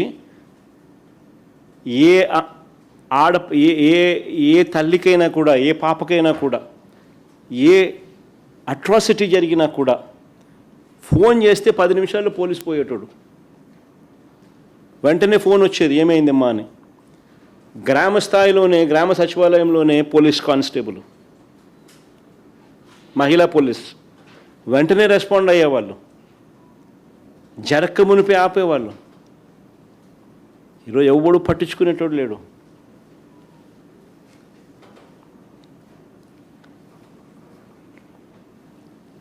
ఇంకా ముందుకు పోతే ప్రతిపక్ష పార్టీగా ఈ 2 ఏళ్ళుగా మేము చంద్రబాబు నాయుడిని అడుగుతూ ఉన్నాం. మేమే కాదు, ప్రజల తరపున మేము అడుగుతూ ఉన్నాం. ప్రజలందరూ కూడా గట్టిగా నిలదీస్తూ అడుగుతూ ఉన్నారు. అయ్యా, ఎన్నికలకు ముందు సూపర్ 6 అన్నావు, సూపర్ 7 అన్నావు. మీ మేనిఫెస్టోలో 143 హామీలు ఇచ్చావు. వీటి సంగతి ఏమిటయ్యా అని చంద్రబాబు నాయుడు గారిని గట్టిగా ప్రజలు అడుగుతూ ఉన్నారు. ప్రజల తరపున మేము కూడా చంద్రబాబు నాయుడు గారిని గట్టిగా నిలదీస్తూనే ఉండం.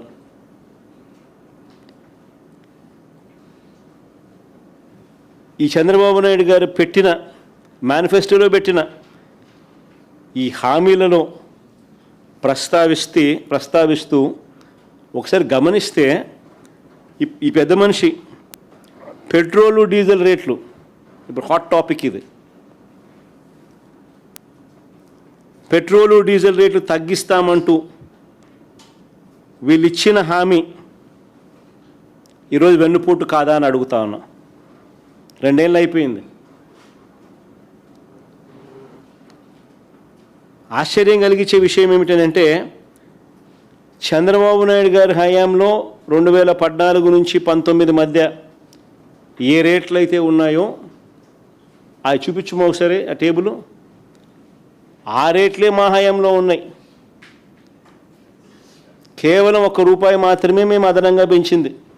అది కూడా కోవిడ్ లాంటి మహమ్మారి రాష్ట్రంలో ప్రబలుతూ ఉన్న సమయంలో, రాష్ట్రానికి రావాల్సిన ఆదాయాలు రాని పరిస్థితుల్లో రోడ్ల మరమ్మత్తు కోసం అని చెప్పి ₹1 మాత్రమే మేము పెంచాం. చంద్రబాబు నాయుడు గారు హయాంలో అసలు చూడండి ఒకసారి ఇన్ని కూడా ఎప్పుడెప్పుడు రేట్లు పెరిగినాయనంటే దీనికి సంబంధించిన జీవోలు కూడా చూపిస్తారు. చంద్రబాబు నాయుడు గారు ప్రయర్ టు 2015 పెట్రోల్ మీద, డీజిల్ మీద ఉన్న ట్యాక్సులు 31% వ్యాటు, 22.5% వ్యాటు 5th ఫిబ్రవరి 2015 అంటే చంద్రబాబు నాయుడు గారు ముఖ్యమంత్రిగా ఉంటూ 5వ తారీఖున ఫిబ్రవరి 5వ తారీఖున 2015 31% వ్యాటు ప్లస్ ₹4 పర్ లీటర్. ఈయన మోదినాడు 22.5% వ్యాటు ప్లస్ ₹4 పర్ లీటర్ ఈయన మోదిందే. అది 2015 ఆ జీవో ఒకసారి చూపించమ్మా ఒకసారి. ఇది 2015 చంద్రబాబు నాయుడు గారు స్వయంగా జీవో ఇష్యూ చేసి మొదలెట్టిన జీవో ఇది. ఈ పక్క రైట్ సైడ్ చూడండి అమ్మా ఒకసారి. రైట్ సైడ్ చూస్తే మీరు in the said schedule,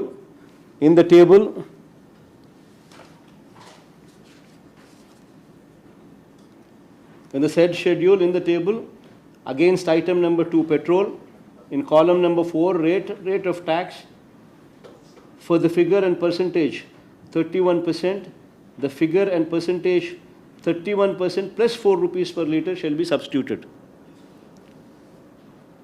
In the said schedule, in table against item number 5, all kinds of diesel oils including C9, in column number 4, rate of tax for the figure and percentage 22.5, the figure and percentage 22.5 plus ₹4 per litre shall be substituted. In ఇచ్చిన GO ఈయన హయాంలో ఈయనిస్తే మేము Covid లాంటి మహమ్మారి సమయంలో 2020 September 19న మేము Covid లాంటి మహమ్మారి సమయంలో రాష్ట్రానికి సంబంధించిన ఆదాయాలు రాని పరిస్థితుల మధ్య రోడ్లు బాగు చేయడం కోసం అని చెప్పి ₹1 రోడ్ సెస్ కింద రోడ్ ట్యాక్స్ వేసినాం. అంతే మేము చేసింది, అంతకన్నా ఇంక మేము ఏం పెంచలా. దీన్ని చంద్రబాబు నాయుడు, పవన్ కళ్యాణ్, ఈ లోకేష్ నానా యాగి చేసి ఆ తెలంగాణ తమిళనాడు బార్డర్కి పోయినారు. ఆ బార్డర్ దగ్గర ఫోటోలు తీసుకొని దాన్ని సెల్ఫీలు తీసి దాని గురించి ఎంతో బాధ్యత అన్నట్టుగా ఒక పోజు కొట్టి మేము అధికారంలోకి వస్తానే ఇవన్నీ కూడా తగ్గించేసేస్తాం, మేము రద్దు చేస్తామని చెప్పి రకరకాలుగా మాటలు మాట్లాడి అవన్నీ ప్లే చేయగలుగుతారమ్మా? ఆ దొరన్న మాటలు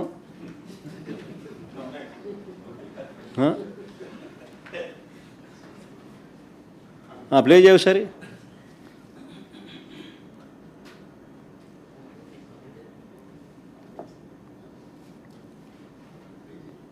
డీజిల్ కూడా ధరల నియంత్రణ ఎక్కడికక్కడ సమీక్ష చేస్తాం.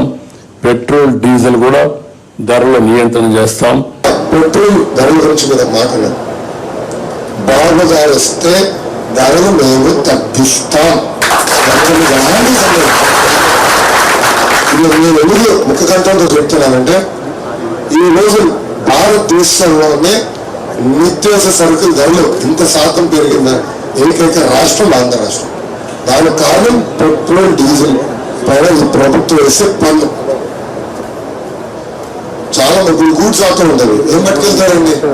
నిత్యావసర సరుకులే కదా. వీళ్ళ చేతగాంతనం వల్లే నిత్యావసర సరుకుల ధరలు ఇంత పెరిగింది. సో రేపు అధికారంలోకి వచ్చిన తర్వాత ఎట్టి పరిస్థితుల్లో మేము ధరలు తగ్గిస్తాం, మీకు పెట్రోల్ డీజిల్ అందుబాటులో తీసుకొస్తాం అని నేను తర్వాత మళ్ళీ మేనిఫెస్టో తీసుకోండి. ఆ మేనిఫెస్టో ఒకసారి చూపించము, ఒకసారి మేనిఫెస్టోలో వీళ్ళు రాసిన మాటలు.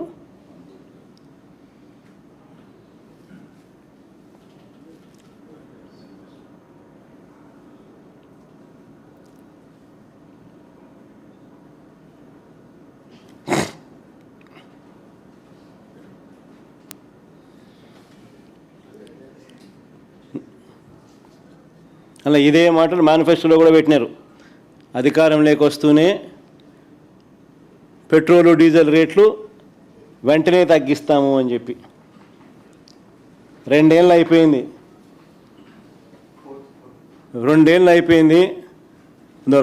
పెట్రోలు ధరలు అధికారంలోకి వస్తూనే తగ్గిస్తామని చెప్పి పేపర్లో అడ్వర్టైజ్మెంట్లు, మళ్ళా పేపర్లో అడ్వర్టైజ్మెంట్ అది మళ్ళీ ఆయన రాయడం. 2 ఏళ్ళు అయిపోయింది. రూపాయి తగ్గకపోగా ఇప్పుడు పెట్రోల్ డీజిల్ 4 రూపాయలు పెరిగింది రేటు. నిజంగా ప్రజలు అష్ట కష్టాలు పడుతూ ఉన్నారు. ఓ పక్కేమో మా ప్రభుత్వ హయాంలో ఉన్న స్కీములన్నీ రద్దు అయిపోయినాయి, ప్రజలకు చేతిలో గవ్వలేదు. చంద్రబాబు నాయుడు ఇస్తాడన్న సూపర్ 6లు సూపర్ 7లు మోసాలుగా తేలిపోయినాయి. ఓ పక్క స్కీములు రద్దు, మరో పక్క ఈయన ఇస్తాననేటివన్నీ మోసాలు, మరో పక్క రైతులకు ఏ పంటకు గిట్టుబాటు ధరలు రాని పరిస్థితి. అతలాకుతలమవుతా ఉన్న గ్రామీణ వ్యవస్థ. పొదుపు సంఘాల అక్క చెల్లెమ్మలకు 0 వడ్డీ రద్దు. పొదుపు సంఘాల అక్క చెల్లెమ్మలు రుణాల పరపతి మా హయాంలో మేము స్టార్ట్ చేసినప్పుడు 25,000 కోట్లు ఉంటే దాన్ని 49,000 కోట్లకు మేము రుణాలు పెంచుకుంటూ పోతే 0 వడ్డీ ఇస్తూ, చేయూతనిస్తూ, అక్క చెల్లెమ్మలకు తోడుగా నిలబడుతూ ఆసరా అనే ప్రోగ్రామ్ను అమలు చేస్తూ రకరకాలుగా చేయూతనిస్తూ మేము తీసుకొని పోతే చంద్రబాబు నాయుడు గారి హయాంలో అక్క చెల్లెమ్మల పరిస్థితి ఎంత దారుణంగా పడిపోయిందనంటే పొదుపు సంఘాల పరపతి 0 వడ్డీ సైతం అక్క చెల్లెమ్మలకు రాని పరిస్థితి. ఆసరా కథ దేవుడెరుగు, చేయూత కథ దేవుడెరుగు. అన్ని పథకాలు రద్దయిపోయినాయి వైఎస్ఆర్సీపీ ప్రభుత్వంలో ఉన్నటువన్నీ కూడా. ఈయన ఇస్తానన్న సూపర్ 6 సూపర్ 7లు మోసాలుగా తేలాయి. ఆ అక్క చెల్లెమ్మల పరపతి ఈరోజు 49,000 హయాంలో 49,000 కోట్లకు మా హయాంలో రుణాలు పెరిగితే చంద్రబాబు నాయుడు గారి హయాంలో అవి ఇప్పుడు తగ్గి మనం చూపించినాను. మన లాస్ట్ టైం ప్రెస్ మీట్లు మన డిసెంబర్ నాటికి అది 31,000కు పడిపోయినాయి అక్క చెల్లెమ్మలకు ఇచ్చే రుణాల పరపతి.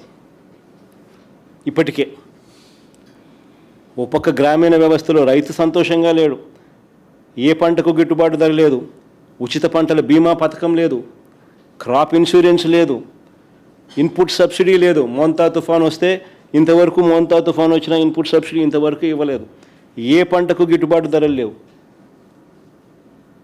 గ్రామీణ వ్యవస్థ అంతా కూడా కుప్పకూలిపోయిన పరిస్థితుల్లో 4 రూపాయలు పెట్రోలు డీజిల్ రేట్లు పెరిగినాయి. మరి ఈ పెద్ద మనిషి చంద్రబాబు నాయుడు గారు ఏం చేయాలి? చంపలు వేసుకొని 2 ఏళ్ల కిందటి నేను పెంచాల్సింది కనీసం ఇప్పుడన్నా నేను చంపలు వేసుకొని పెంచుతున్నాను అని చెప్పి కనీసం సారీ చెప్పి చంపలు వేసుకొని కనీసం ఇప్పుడన్నా తగ్గించాలన్నా? వాళ్ళు పెంచిన 4 రూపాయలు ప్లస్ ఈయన తగ్గిస్తానన్న అమౌంట్ కలిసి కనీసం 8 రూపాయలన్నా తగ్గించాలన్నా లేదా? లీడర్కు మేనిఫెస్టోలో పెట్టినాడు, స్పీచ్లు ఇచ్చినాడు, ఎన్ని చెప్పినాడు. తగ్గించకపోగా ఈ మనిషి ఏం చేసినాడు తెలుసా? ఇది స్కామ్. సంక్షోభంలో స్కాములు ఎలా చేస్తారో చంద్రబాబు నాయుడు దగ్గర నుంచి మనం నేర్చుకోవాలి. ఇప్పుడు చెప్తా. ఓ పక్క ఏప్రిల్లో మీ అందరికీ తెలిసే ఉంటుంది, ఏప్రిల్లో పెట్రోల్ బంకుల దగ్గర పెట్రోల్ బంకుల దగ్గర ప్రజలంతా పెట్రోల్ దొరకడం లేదు, డీజిల్ దొరకడం లేదు అని చెప్పి బార్లు తీరిన పరిస్థితులు మీ అందరికీ గుర్తుండే ఉంటుంది.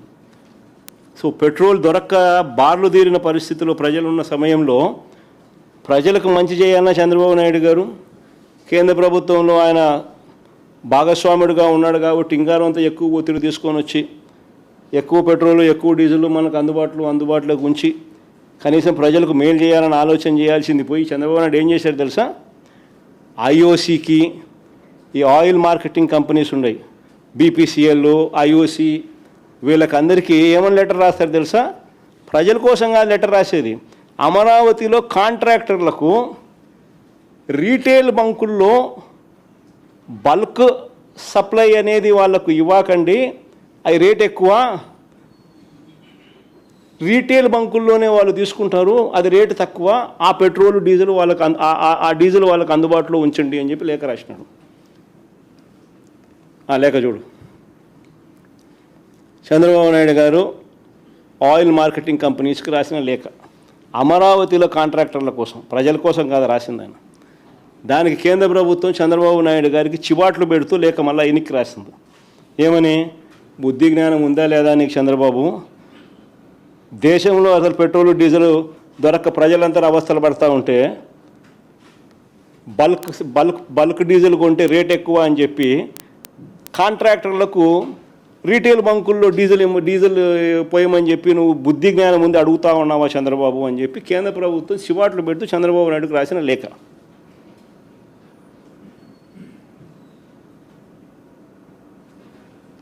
ఇంతకన్నా దారుణం ఎక్కడైనా ఉంటుందా?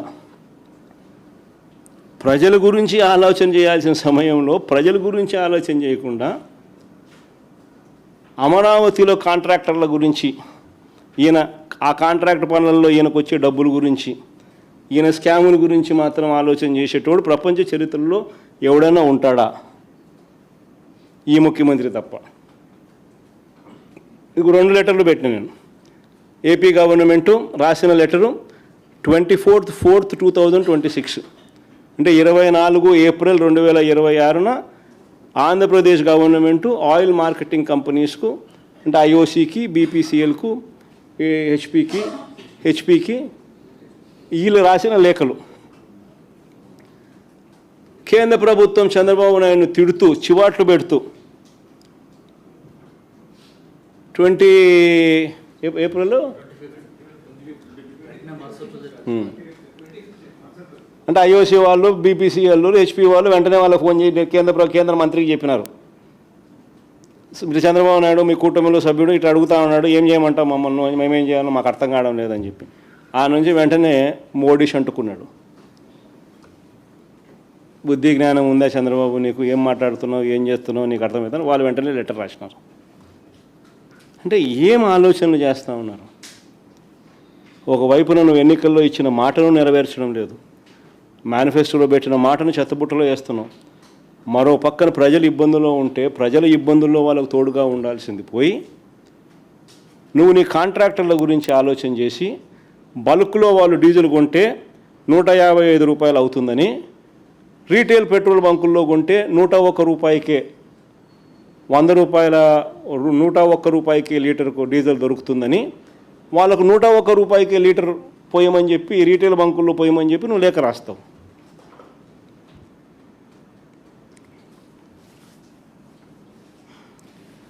పెట్రోలు డీజిల్ తగ్గిస్తామన్న హామీయే కాదు, సూపర్ 6 అయినా అంతే, సూపర్ 7 అయినా అంతే, ఇదే పరిస్థితి.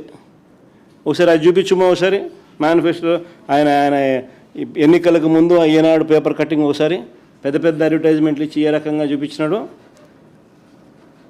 ఆ సూపర్ 6 సూపర్ 7 హామీలు ఒకసారి చూపించు. ఒకసారి ఆడబిడ్డ నిధి కింద ఇస్తానన్న నెలకు 1500, 2 ఏళ్ళు అవుతా ఉంది, ఇంతవరకు రూపాయిలే. ప్రతి అక్క చెల్లెమ్మకు 18 ఏళ్ళు నిండిన ప్రతి అక్క చెల్లెమ్మకు ఆడబిడ్డ నిధి కింద, ఈయనన్న మాట, ఆడబిడ్డ నిధి కింద నెలకు 1500 ఇస్తాను అని చెప్పిన మాట.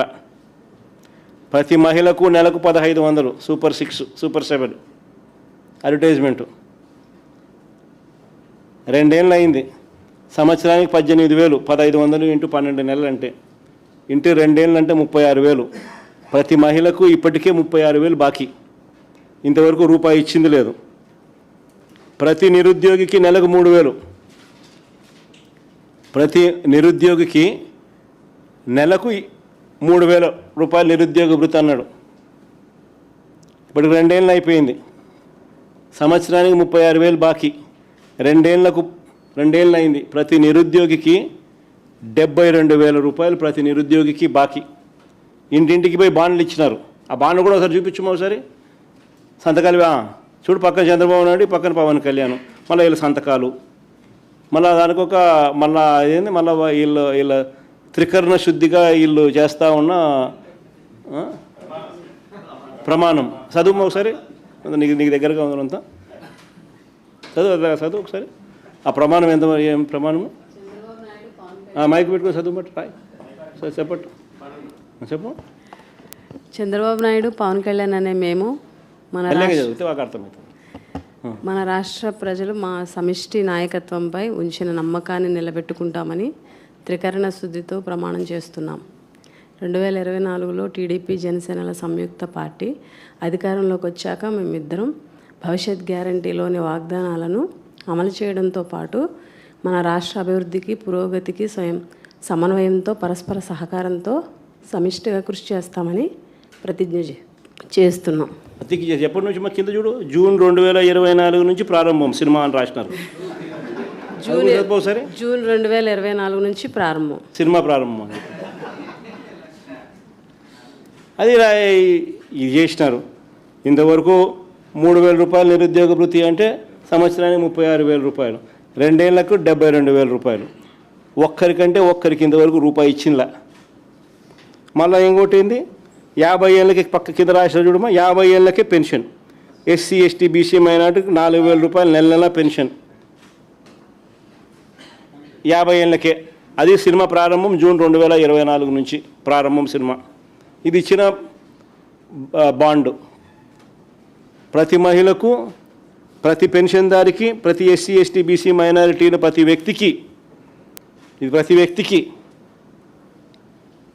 నెలకు 4,000 రూపాయలంటే 48,000 రూపాయలు నెలకు, సంవత్సరానికి 96,000 ఈ 2 ఏళ్ళకు బాకీ. ఇంతవరకు రూపాయి ఇచ్చిందిలా. నిజంగా ఇంట్లో గ్రామాలలో ప్రతి ఇంట్లో తిట్టుకొని తిడతా ఉన్నాడు చంద్రబాబు నాయుడు.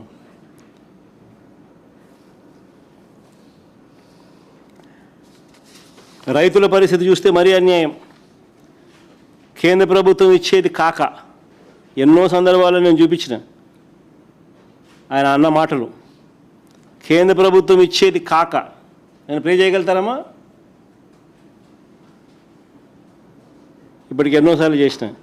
కేంద్ర ప్రభుత్వం ఇచ్చేది కాక ఏడాదికి 20,000 చొప్పున అన్నదాత సుఖీభవ కింద ప్రతి రైతుకి ఇస్తామన్నారు. 2 ఏళ్ళు అయిపోయింది, 40,000 ఇవ్వాల. మొదటి ఏడాది ఎగ్గొట్టాడు, 2 ఏళ్ళకి కలిపి 40,000 ఇవ్వాల. ఇచ్చింది కేవలం 14,000, 26,000 ఎగ్గొట్టినాడు. అంతేకాకుండా 50 లక్షల మంది రైతులు మా హయాంలో ఇస్తూ ఉంటే మేము రైతు భరోసా ఇస్తే అందులో 7 లక్షలు కోత కోసినాడు. 7 లక్షల మందికి రైతులకు అది కూడా ఇవ్వాల. రైతుల పరిస్థితి ఈరోజు ఏమిటి అని అంటే, ఉచిత పంటల బీమా లేదు, ఇన్పుట్ సబ్సిడీ లేదు, సున్నా వడ్డీ లేదు, ఈ క్రాపు ఈ ఆర్బీకేలు రెండు నిర్వీర్యం. ఏ పంటకు ఈరోజు రైతులు గిట్టుబాటు ధర రావడంలా. ఈరోజు ఇప్పటికీ కూడా మొక్కజొన్న, శనగ, పొగాకు రైతులు ఈ రోజుకి కూడా రోడ్ల మీద ధర్నాలు చేస్తూ ఉన్నారు. అయినా ఎవడు పట్టించుకునే కార్యక్రమం చేయడంలా. ఏయ్ ఇంతవరకు అయినా ఎవడు కూడా పట్టించుకునే పరిస్థితి లేదు. చూడమా సరే, మాట తప్పడు. అవునా? ఇప్పుడేమన్నావు? గవర్నమెంట్ ఆఫ్ ఇండియా 6,000 రూపాయలు ఇస్తుంది కాబట్టి అది మైనస్ చేసి నేను 6,500 రూపాయలు ఇస్తానని చెప్పిన పెద్ద మనిషి ఎవరో ఇది చెప్పలా? రైతుకు సంవత్సరానికి 20,000 రూపాయలు ఇప్పుడు ఇచ్చేది కాకుండా 20,000 వరకు ఇచ్చేట్టుగా తెలుగుదేశం పార్టీ నిర్ణయం చేశాం. నోరు తెరిస్తే అబద్ధాలు, నోరు తెరిస్తే మోసం. అసలు కేంద్ర ప్రభుత్వానికి రైతు భరోసా గురించి చెప్పింది మేము. నేను రైతు భరోసా చెప్పిన తర్వాత నా పాదయాత్ర జరుగుతా అన్నగా జరిగి క్లైమాక్స్కి వచ్చిన తర్వాత అప్పుడు మనం వాళ్ళ మోడీ వాళ్ళు మన లాస్ట్లో చివరిలో వాళ్ళు ఈ స్కీమ్ తీసుకొచ్చినారు. నోరు తెరిస్తే అబద్ధాలు. ఇంకా ఈ మనిషి ఈ మిగతా సూపర్ 6 సూపర్ 7లో ఇంకా ముందుకు పోయినామనంటే చివరికి రాష్ట్రంలో ఎక్కడికి వెళ్ళినా మహిళలకు ఫ్రీ బస్ అన్నాడు. 16 కేటగిరీల బస్సులు ఉంటే కేవలం 5 కేటగిరీలకు మాత్రమే పర్మిట్ చేస్తూ ఉన్నాడు. ఆ 5 కేటగిరీలు పర్మిట్ చేసే దానిని కూడా ఇప్పుడు మళ్ళీ క్వశ్చన్ మార్క్లోకి వచ్చింది. ఏమంటా ఉన్నాడు? ఇప్పుడు ఆర్టీసీ బస్సులన్నీ తీసేసి ఎలక్ట్రిక్ బస్సులు తీసుకొస్తారంట. ఇందులో ఉచితం లేదంటూ మహిళలకు ద్రోహం చేయడానికి మళ్ళా పూనుకున్నారు.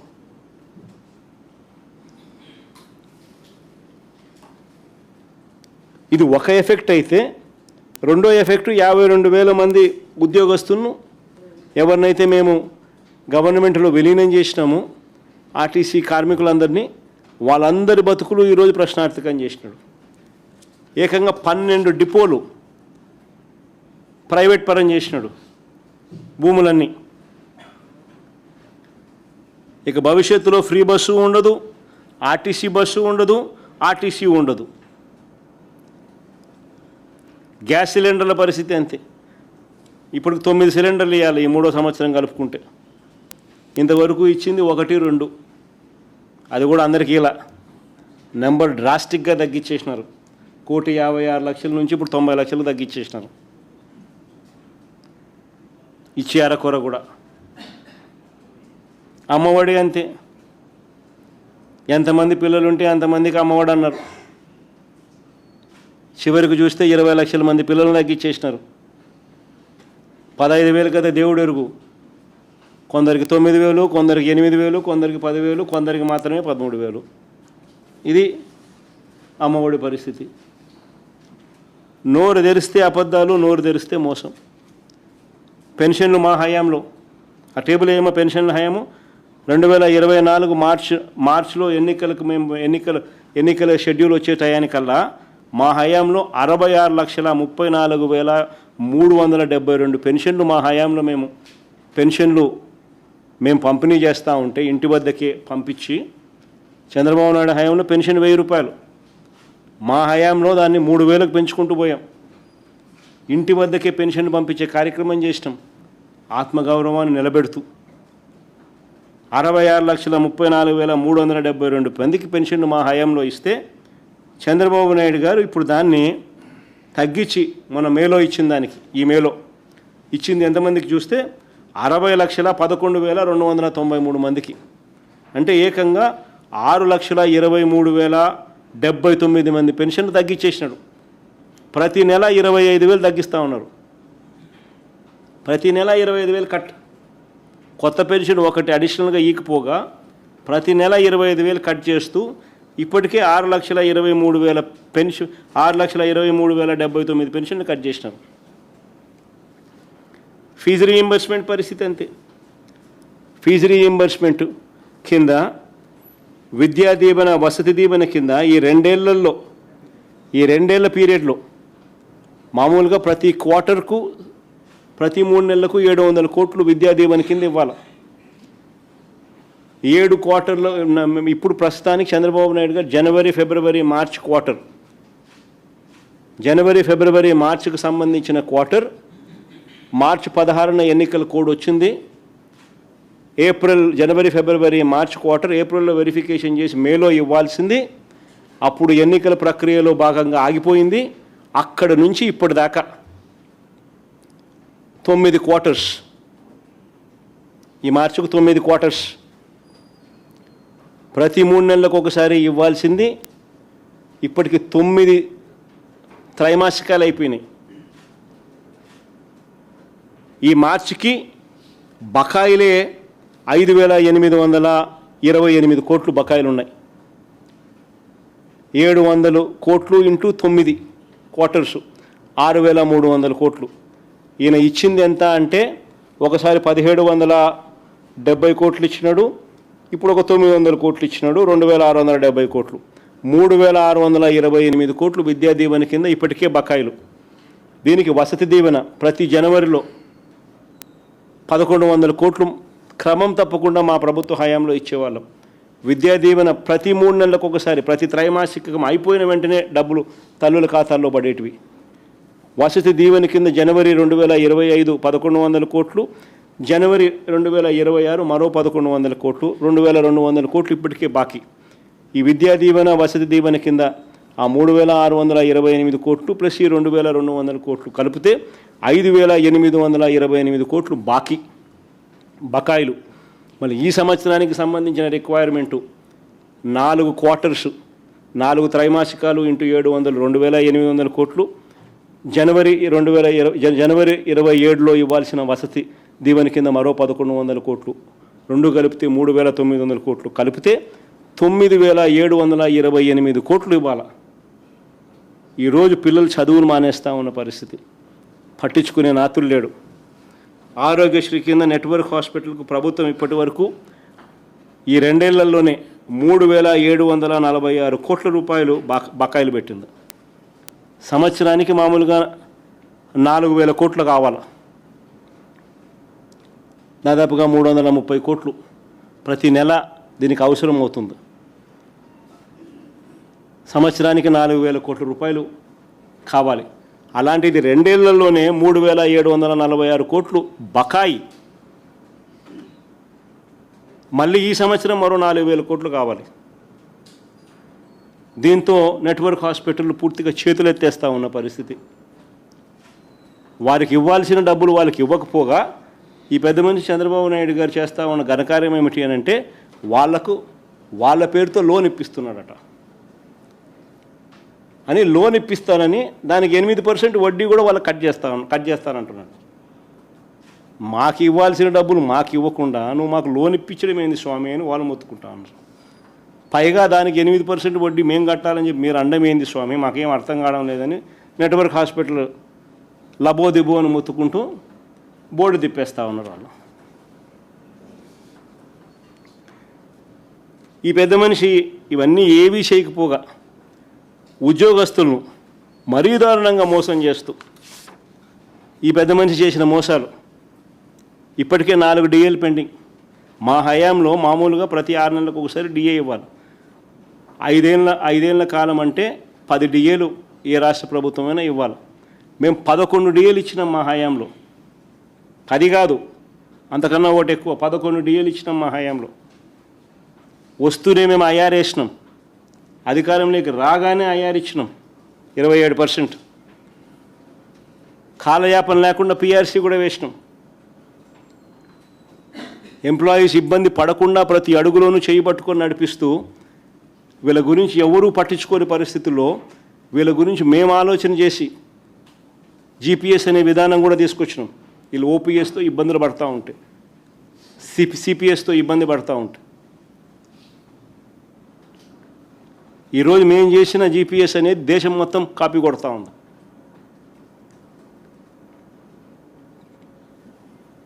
ఈరోజు పరిస్థితి చూస్తే ఉద్యోగులకు 4 డిఏలు పెండింగ్. ఈ జూన్ వస్తే 5వ డిఏ పెండింగ్, ఈ జూన్లో 5వ డిఏ కూడా పెండింగ్. అధికారంలోకి వస్తానే అయ్యారన్నారు, ఇంతవరకు రూపాయి ఇచ్చిన పాపాన పోల. మెరుగైన పిఆర్సీ అన్నాడు, మా హయాంలో చేసిన పిఆర్సీ చైర్మన్ కూడా తీసేసినారు, కొత్తోని కావాలని వేయడంలా. ఎందుకంటే కొత్త వాళ్ళని వేసినారు అని అంటే మళ్ళీ రిపోర్ట్ రికమెండేషన్స్ వచ్చిందంటే వెంటనే జీతాలు పెంచాలి కాబట్టి ఉద్యోగస్తులకు అసలు పిఆర్సీ వేయడంలా. పోలీస్ సోదరులకు ఇచ్చే సరెండర్ లీవ్స్ 5 పెండింగ్ ఇప్పటికే. ఆశ్చర్యం కలిగించే విషయం ఏంటంటే పోలీసులకు మామూలుగా సరెండర్ లీవ్ ఒకేసారి ఇస్తారు. సరెండర్ లీవ్ కనీసం ఇస్తే ఒకేసారి ఇస్తారు. ఒక సరెండర్ లీవ్ వస్తే కనీసం వాళ్ళకు 60,000 రూపాయలన్నా కనీసం చేతికి అందుతుంది. 60,000తో వాళ్ళు ఏదో కొబ్బు ఏదో చేసుకోవాల్సినట్టు ఏదైనా చేసుకుంటారు. మొట్టమొదటిసారిగా చంద్రబాబు నాయుడు సరెండర్ లీవ్ను కూడా స్ప్లిట్ చేస్తున్నాడు. సరెండర్ లీవ్ను కూడా వాయిదా పద్ధతులు పెడతాను. ఒకవైపున సరెండర్ లీవ్లలో వాయిదాలు పెడుతూనే మరోవైపున 5 సరెండర్ లీవ్స్ పెండింగ్, 15 నెలలు టీఏలు పెండింగ్ పోలీసులకు. మేము తెచ్చిన జీపీఎస్ లేదు, ఓపీఎస్ లేదు. ఎన్నికలకు ముందు ప్రతి నెల 1వ తేదీన ఉద్యోగస్తులకు అందరికీ జీతాలు అన్నాడు. ఈరోజు పరిస్థితి ఏంటంటే నెలలో జీతాలు ఎప్పుడు వస్తాయో ఎవడికి తెలియదు. GPF, APGLI, medical reimbursement, retirement benefits, surrender leaves, వీటి అన్నింటి కింద ఉద్యోగస్తులకు ఇప్పటికే 35,000 కోట్ల రూపాయలు చంద్రబాబు బాకీ. అయినా వాటి గురించి పట్టించుకునే పరిస్థితి లేదు, మాట్లాడే పరిస్థితి లేదు. ఎవడైనా అడిగితే వాళ్ళ ఎంప్లాయీ యూనియన్ అధ్యక్షుడు వెంకటరామరెడ్డి అని పాపం ఆ పిల్లోడు నోరు తెరిచి అడిగితే ఆ పిల్లోని మీద దొంగ కేసులు పెట్టి, ఉద్యోగస్తుల మీద దొంగ కేసులు పెట్టి అసలు ఆ పిల్లోని ఉద్యోగంలో నుంచి డిస్మిస్ చేసినారు. దొంగ కేసులు పెట్టి చంద్రబాబు నాయుడు వ్యతిరేకంగా ఎప్పుడో క్యాంపెయిన్ చేసినాడని చెప్పి.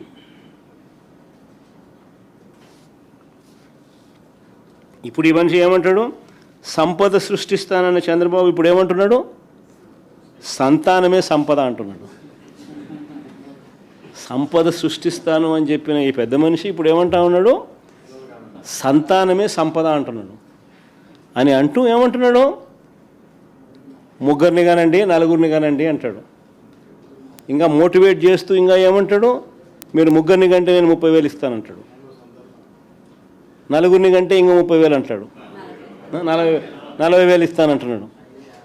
ప్రజలంతా మొత్తుకుంటా ఉన్నారు, అయ్యా 30,000 కథ 40,000 కథ దేవుడు ఎరుగు, 3వ సంతానం 4వ సంతానం కథ దేవుడు ఎరుగు. నువ్వు సూపర్ 6 సూపర్ 7లో ఇచ్చిన హామీలు ఏమైనాయి స్వామి, ఇంతవరకు వాటి పరిస్థితే దిక్కు తెలియడం లేదు మాకు. ఫస్ట్ వాటి గురించి ఆలోచన చేయి నువ్వు, ఆ తర్వాత నువ్వు 3వ సంతానము 4వ సంతానం గురించి నువ్వు చెప్తే ఏదో అంతో ఇంత వినేదానికి అవకాశం ఉంది అని ప్రజలు ఈరోజు మొత్తుకుంటా ఉన్నారు.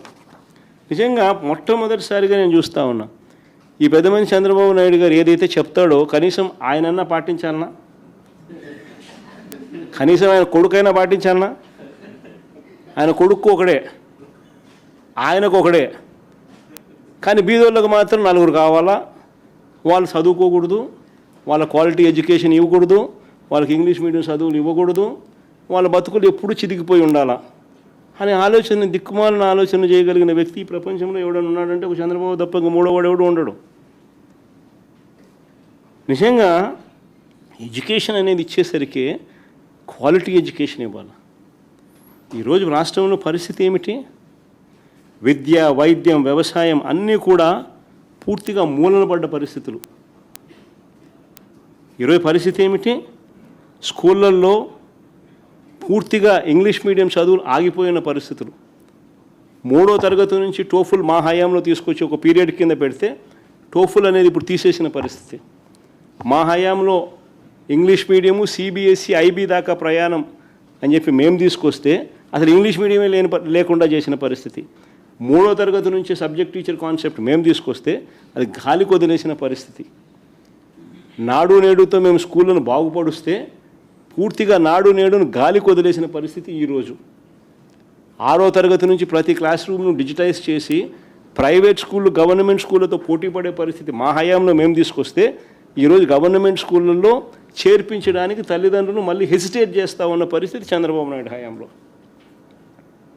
8వ తరగతి పిల్లలకు గవర్నమెంట్ స్కూళ్ళలో 8వ తరగతికి వచ్చేసరికి ఆ పిల్లల చేతుల్లో ట్యాబులు పెట్టి ఒక మంచి మేనమామల ఆ పిల్లలను మేము చదివిస్తే ఈరోజు పిల్లలను ట్యాబులు కదా దేవుడు ఎరుగు, కనీసం గోరుముద్దలో కూడా క్వాలిటీ లేని పరిస్థితిలో ఈరోజు స్కూళ్ళు నడుస్తూ ఉన్నాయి. ఈరోజు ఫీజు రీయింబర్స్మెంట్ లేదు, విద్యా దీవెన లేదు, వసతి దీవెన లేదు, చదువులు ఆపేస్తూ ఉన్న పరిస్థితి. స్కూళ్ళు, హాస్టళ్ళు, అంగన్వాడీల్లో ఈరోజు సరిగ్గా సరైన పౌష్టికాహారం అందక ఈరోజు పిల్లలు హాస్పిటలైజ్ అవుతూ ఉన్న పరిస్థితులు. హాస్పిటళ్ళు నాశనం చేసినారు. విలేజ్ క్లినిక్ల దగ్గర నుంచి పిహెచ్సిల నుంచి నాడు నేడు తీసుకొచ్చి అన్ని హాస్పిటల్స్ను రిఫార్మ్స్లో మేము చేస్తే, జీరో వేకెన్సీ పాలసీ తీసుకొచ్చి సూపర్ స్పెషాలిటీ వైద్యులు గవర్నమెంట్ హాస్పిటల్లో కొరత లేని పరిస్థితి మా హయాంలో ఉంటే ఈరోజు పూర్తిగా అన్నీ నాశనం అయిపోయిన పరిస్థితి. 17 కొత్తగా మెడికల్ కాలేజీలు కట్టడానికి మేము శ్రీకారం చుడితే కేవలం 5,000 కోట్లు ఖర్చు చేస్తే చాలు ఆ 17 మెడికల్ కాలేజీలు పూర్తయిపోయి బ్రహ్మాండంగా నడిచే పరిస్థితిలోకి తీసుకురావాల్సిన 17లో ఆల్రెడీ మా హయాంలోనే 3 అయిపోయినాయి. మిగిలినటివన్నీ కూడా మిగిలినవి కూడా రకరకాల స్టేజుల్లో ఉన్నాయి. కేవలం 5,000 కోట్లు పెడితే చాలు, అది కూడా 5 ఏళ్లలో పెడితే చాలు, ఆ 17 మెడికల్ మిగిలిన 14 కూడా అందుబాటులోకి వచ్చి పిల్లలందరికీ కూడా ఇక్కడే క్వాలిటీ ఎడ్యుకేషన్ దొరికే పరిస్థితిని పక్కన పెట్టి అది అమ్మే కార్యక్రమం చేస్తూ ఉన్నారు. అమరావతిలో బిల్డింగులకు గ్లాస్ కోసం, అద్దాల కోసం 2,500 కోట్లు పెట్టడానికి ముందుకు వస్తాడు. మెడికల్ కాలేజీలకు డబ్బులు ఇవ్వడానికి మాత్రం ఈయనకు మనసు రాదు. నాడు నేడు స్కూళ్ళల్లో నాడు నేడు కింద స్కూళ్ళను బాగుపరచడానికి మాత్రం ఈయనకు మనసు రాదు. పూర్తిగా 0 వడ్డీ అనే పథకం తీసేసి ఆసరా, చేయూత వంటి పథకాలన్నీ పూర్తిగా రద్దయిపోయి ఈరోజు పొదుపు సంఘాల మహిళలందరూ కూడా గ్రామీణ ఎకానమీ పూర్తిగా చిన్నాభిన్నమైపోయే పరిస్థితిలో ఉంటే యువత, మహిళలకు ఇద్దరికీ ఉద్యోగాలు దొరక్క సతమతం అవుతా ఉన్న పరిస్థితులు ఈరోజు రాష్ట్రంలో కనిపిస్తూ ఉంటే, అన్ని తిరోగమనంలో ఉంటే ఈ పెద్ద మనిషి ఏమంటాడు? సంతానమే సంపద, ముగ్గురిని కనండి, నలుగురిని కనండి అని ఈయన అంటాడు. ఒకవైపు నేను ప్రభుత్వంలో వ్యవస్థలన్నీ ఇంత దారుణమైన పరిస్థితిలో ఉంటే క్వాలిటీ ఆఫ్ లైఫ్ అనేది చంద్రబాబు నాయుడు హయాంలో ఇంత అధ్వానమైన పరిస్థితిలో ఈరోజు కనిపిస్తూ ఉంటే దానిని మెరుగుపరచాల్సింది పోయి ఈ పెద్ద మనిషి ముగ్గురిని కనండి, నలుగురిని కనండి అని చెప్పి ఈరోజు అన్నిటికన్నా బాధ ఏమిటంటే మహిళలను పిల్లలను పుట్టించే యంత్రాలుగా భావించడమే చంద్రబాబు చేస్తూ ఉన్న అతి దిగజారుడు రాజకీయము, మాటలు. పిల్లలను పుట్టించే యంత్రాలుగా మహిళలను మాత్రమే ఆయన పరిగణలోకి తీసుకుంటా ఉన్నాడు. కాదు, మహిళలు బాగుంటేనే కుటుంబాలు బాగుంటాయి. మహిళలు సంతోషంగా ఉంటేనే గ్రామీణ ఆర్థిక వ్యవస్థ నిలబడుతుంది, రాష్ట్ర ఆర్థిక వ్యవస్థ నిలబడుతుంది. కుటుంబాలు బాగుండాలని అంటే మహిళలు బాగుండాలి, వారి చిరునవ్వుతో ఉంటేనే కుటుంబాలు బాగుంటాయి. చంద్రబాబు నాయుడు గారు మాత్రం మహిళలను కేవలం పిల్లలను పుట్టించే యంత్రాలుగా మాత్రమే చూడడం అంటే ఇంతకన్నా దారుణమైన పరిస్థితి బహుశా రాష్ట్రంలో ఎప్పుడూ ఉండదు.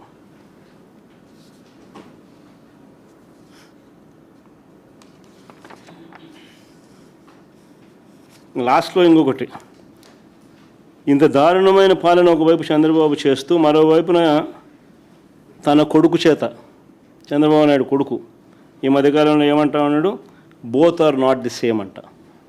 బాలకృష్ణ డైలాగులు ఈయన కొడతా ఉన్నాడు, both are not the same అని. పబ్లిక్ మీటింగ్స్లో ఈయన డైలాగ్ కొడతా ఉన్నాడు గవర్నెన్స్ మీద. ఈ లోకేష్ అనే చంద్రబాబు నాయుడు గారు అనే కొడుకు, అవునయ్యా, both can never be same. Chandrababu Naidu గారు కొడుకు చెప్తా ఉన్నా, చంద్రబాబు నాయుడు చెప్తా ఉన్నా, both can never be same. వెన్నుపోటుతో పార్టీని పెట్టి పార్టీ గుర్తును దోచేయడం మీ హిస్టరీ. ఎదరొడ్డి నిలబడి ప్రజా మద్దతుతో గవర్నమెంట్ స్థాపించడం మా history. Both can never be same. ప్రజలకు ద్రోహం చేయడం, మేనిఫెస్టోను చెత్తబుట్టలో పడేయడం, ప్రజలను వాడుకోవడం, ఆ తర్వాత వదిలేయడం మీ క్యారెక్టర్. కానీ మేము 600 కూడా ఇచ్చిన ప్రతి మాట నిలబెట్టుకోవడం మా character. Both can never be same. పనులు చేసి చూపించడం మా స్టైలు, పబ్లిసిటీ క్రెడిట్ చోరీ చేయడం మీ style. Both can never be same.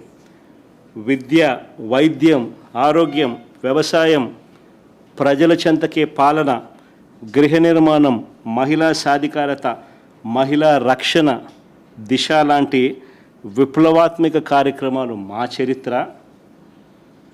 వీటిని అన్నింటినీ నాశనం చేయడం మీ చరిత్ర.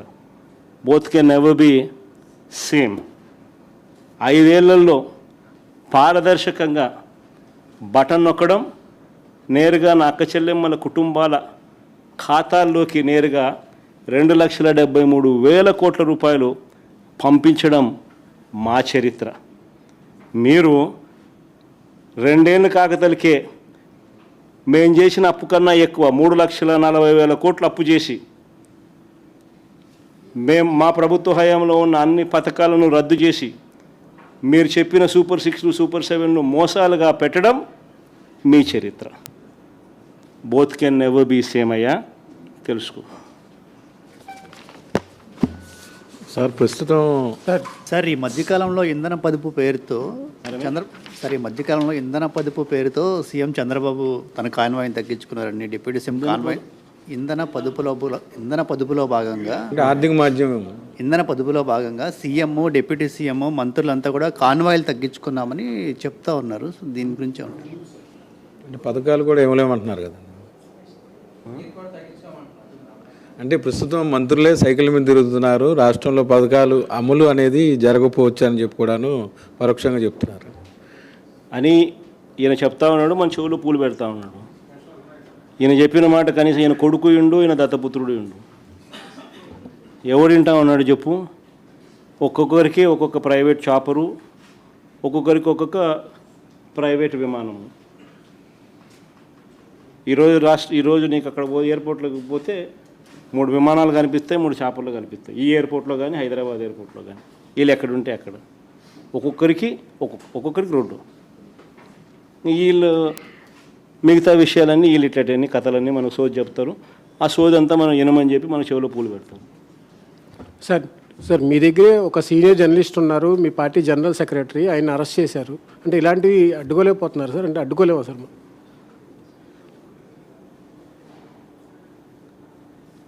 అడ్డుకోవాలి హరీష్. ఒకటి ఏంటంటే ప్రజాస్వామ్యంలో అల్టిమేట్గా నువ్వు ఏదైతే ఇస్తుతావో అదే పండుతుంది. వీళ్ళు చేసేటివన్నీ ఏదైతే చేస్తూ ఉన్నారు, రేపు పొద్దున ఇవన్నీ వాళ్ళు చుట్టుకుంటాయి. నేను ఇన్ఫ్యాక్ట్ ఇది సందర్భంగా నువ్వు ఎలాగో ఈ టాపిక్ ఎత్తినావు కాబట్టి నేను చెప్తా ఉన్నా, ఈ రాష్ట్రంలో ఉన్న ప్రతి పోలీస్ సోదరుడికి కూడా నేను రిక్వెస్ట్ చేస్తూ ఉన్నా, చంద్రబాబు నాయుడు గారి ప్రలోభాలతోనూ భయంతోనూ చంద్రబాబు నాయుడు గారు చెప్పినట్టు చేయకండి. ఎందుకంటే రేపు పొద్దున వీటి అన్నిటి మీద ఎంక్వైరీలు జరుగుతాయి.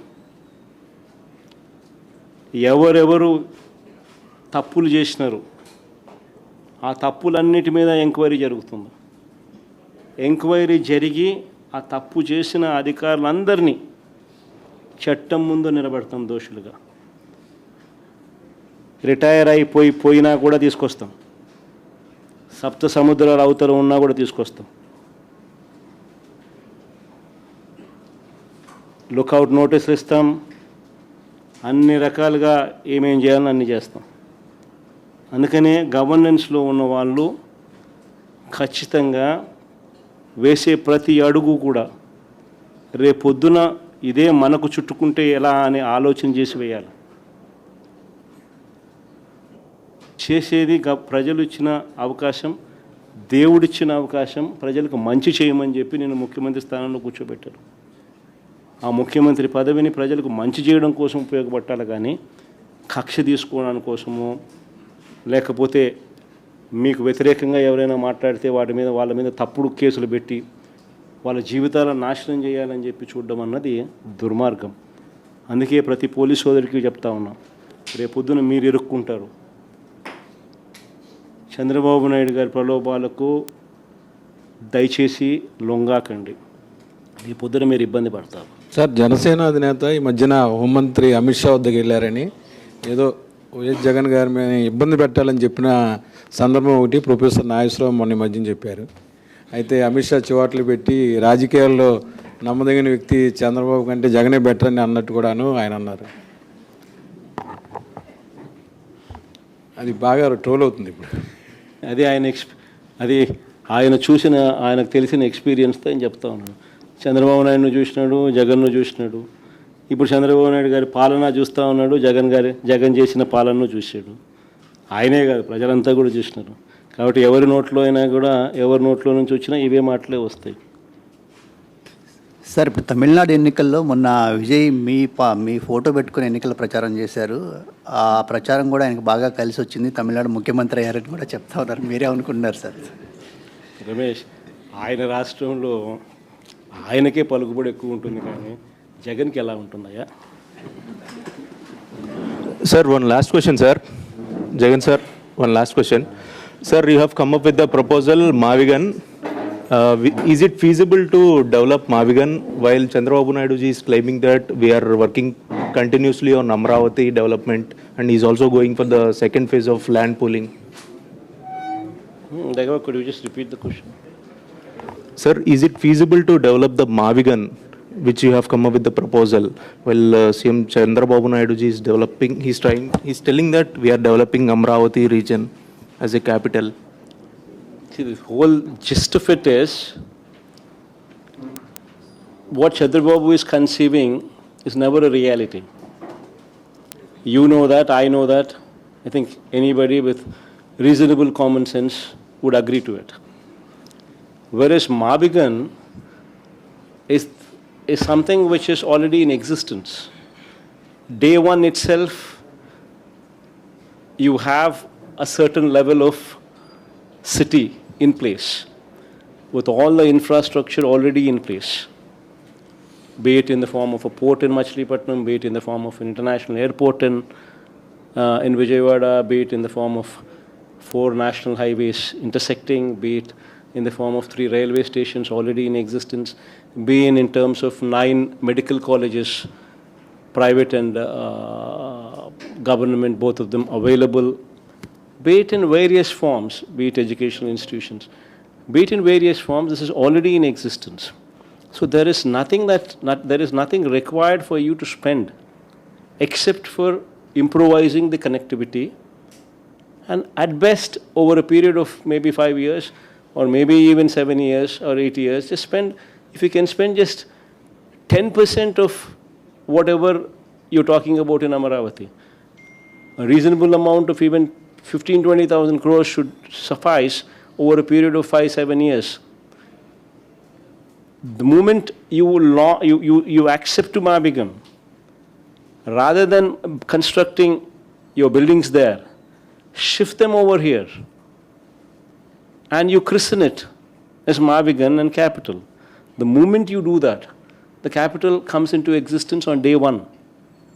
Whereas there, even after a decade, even after 2 decades, even after 3 decades, you would find yourself in a situation where Andhra Pradesh has no capital.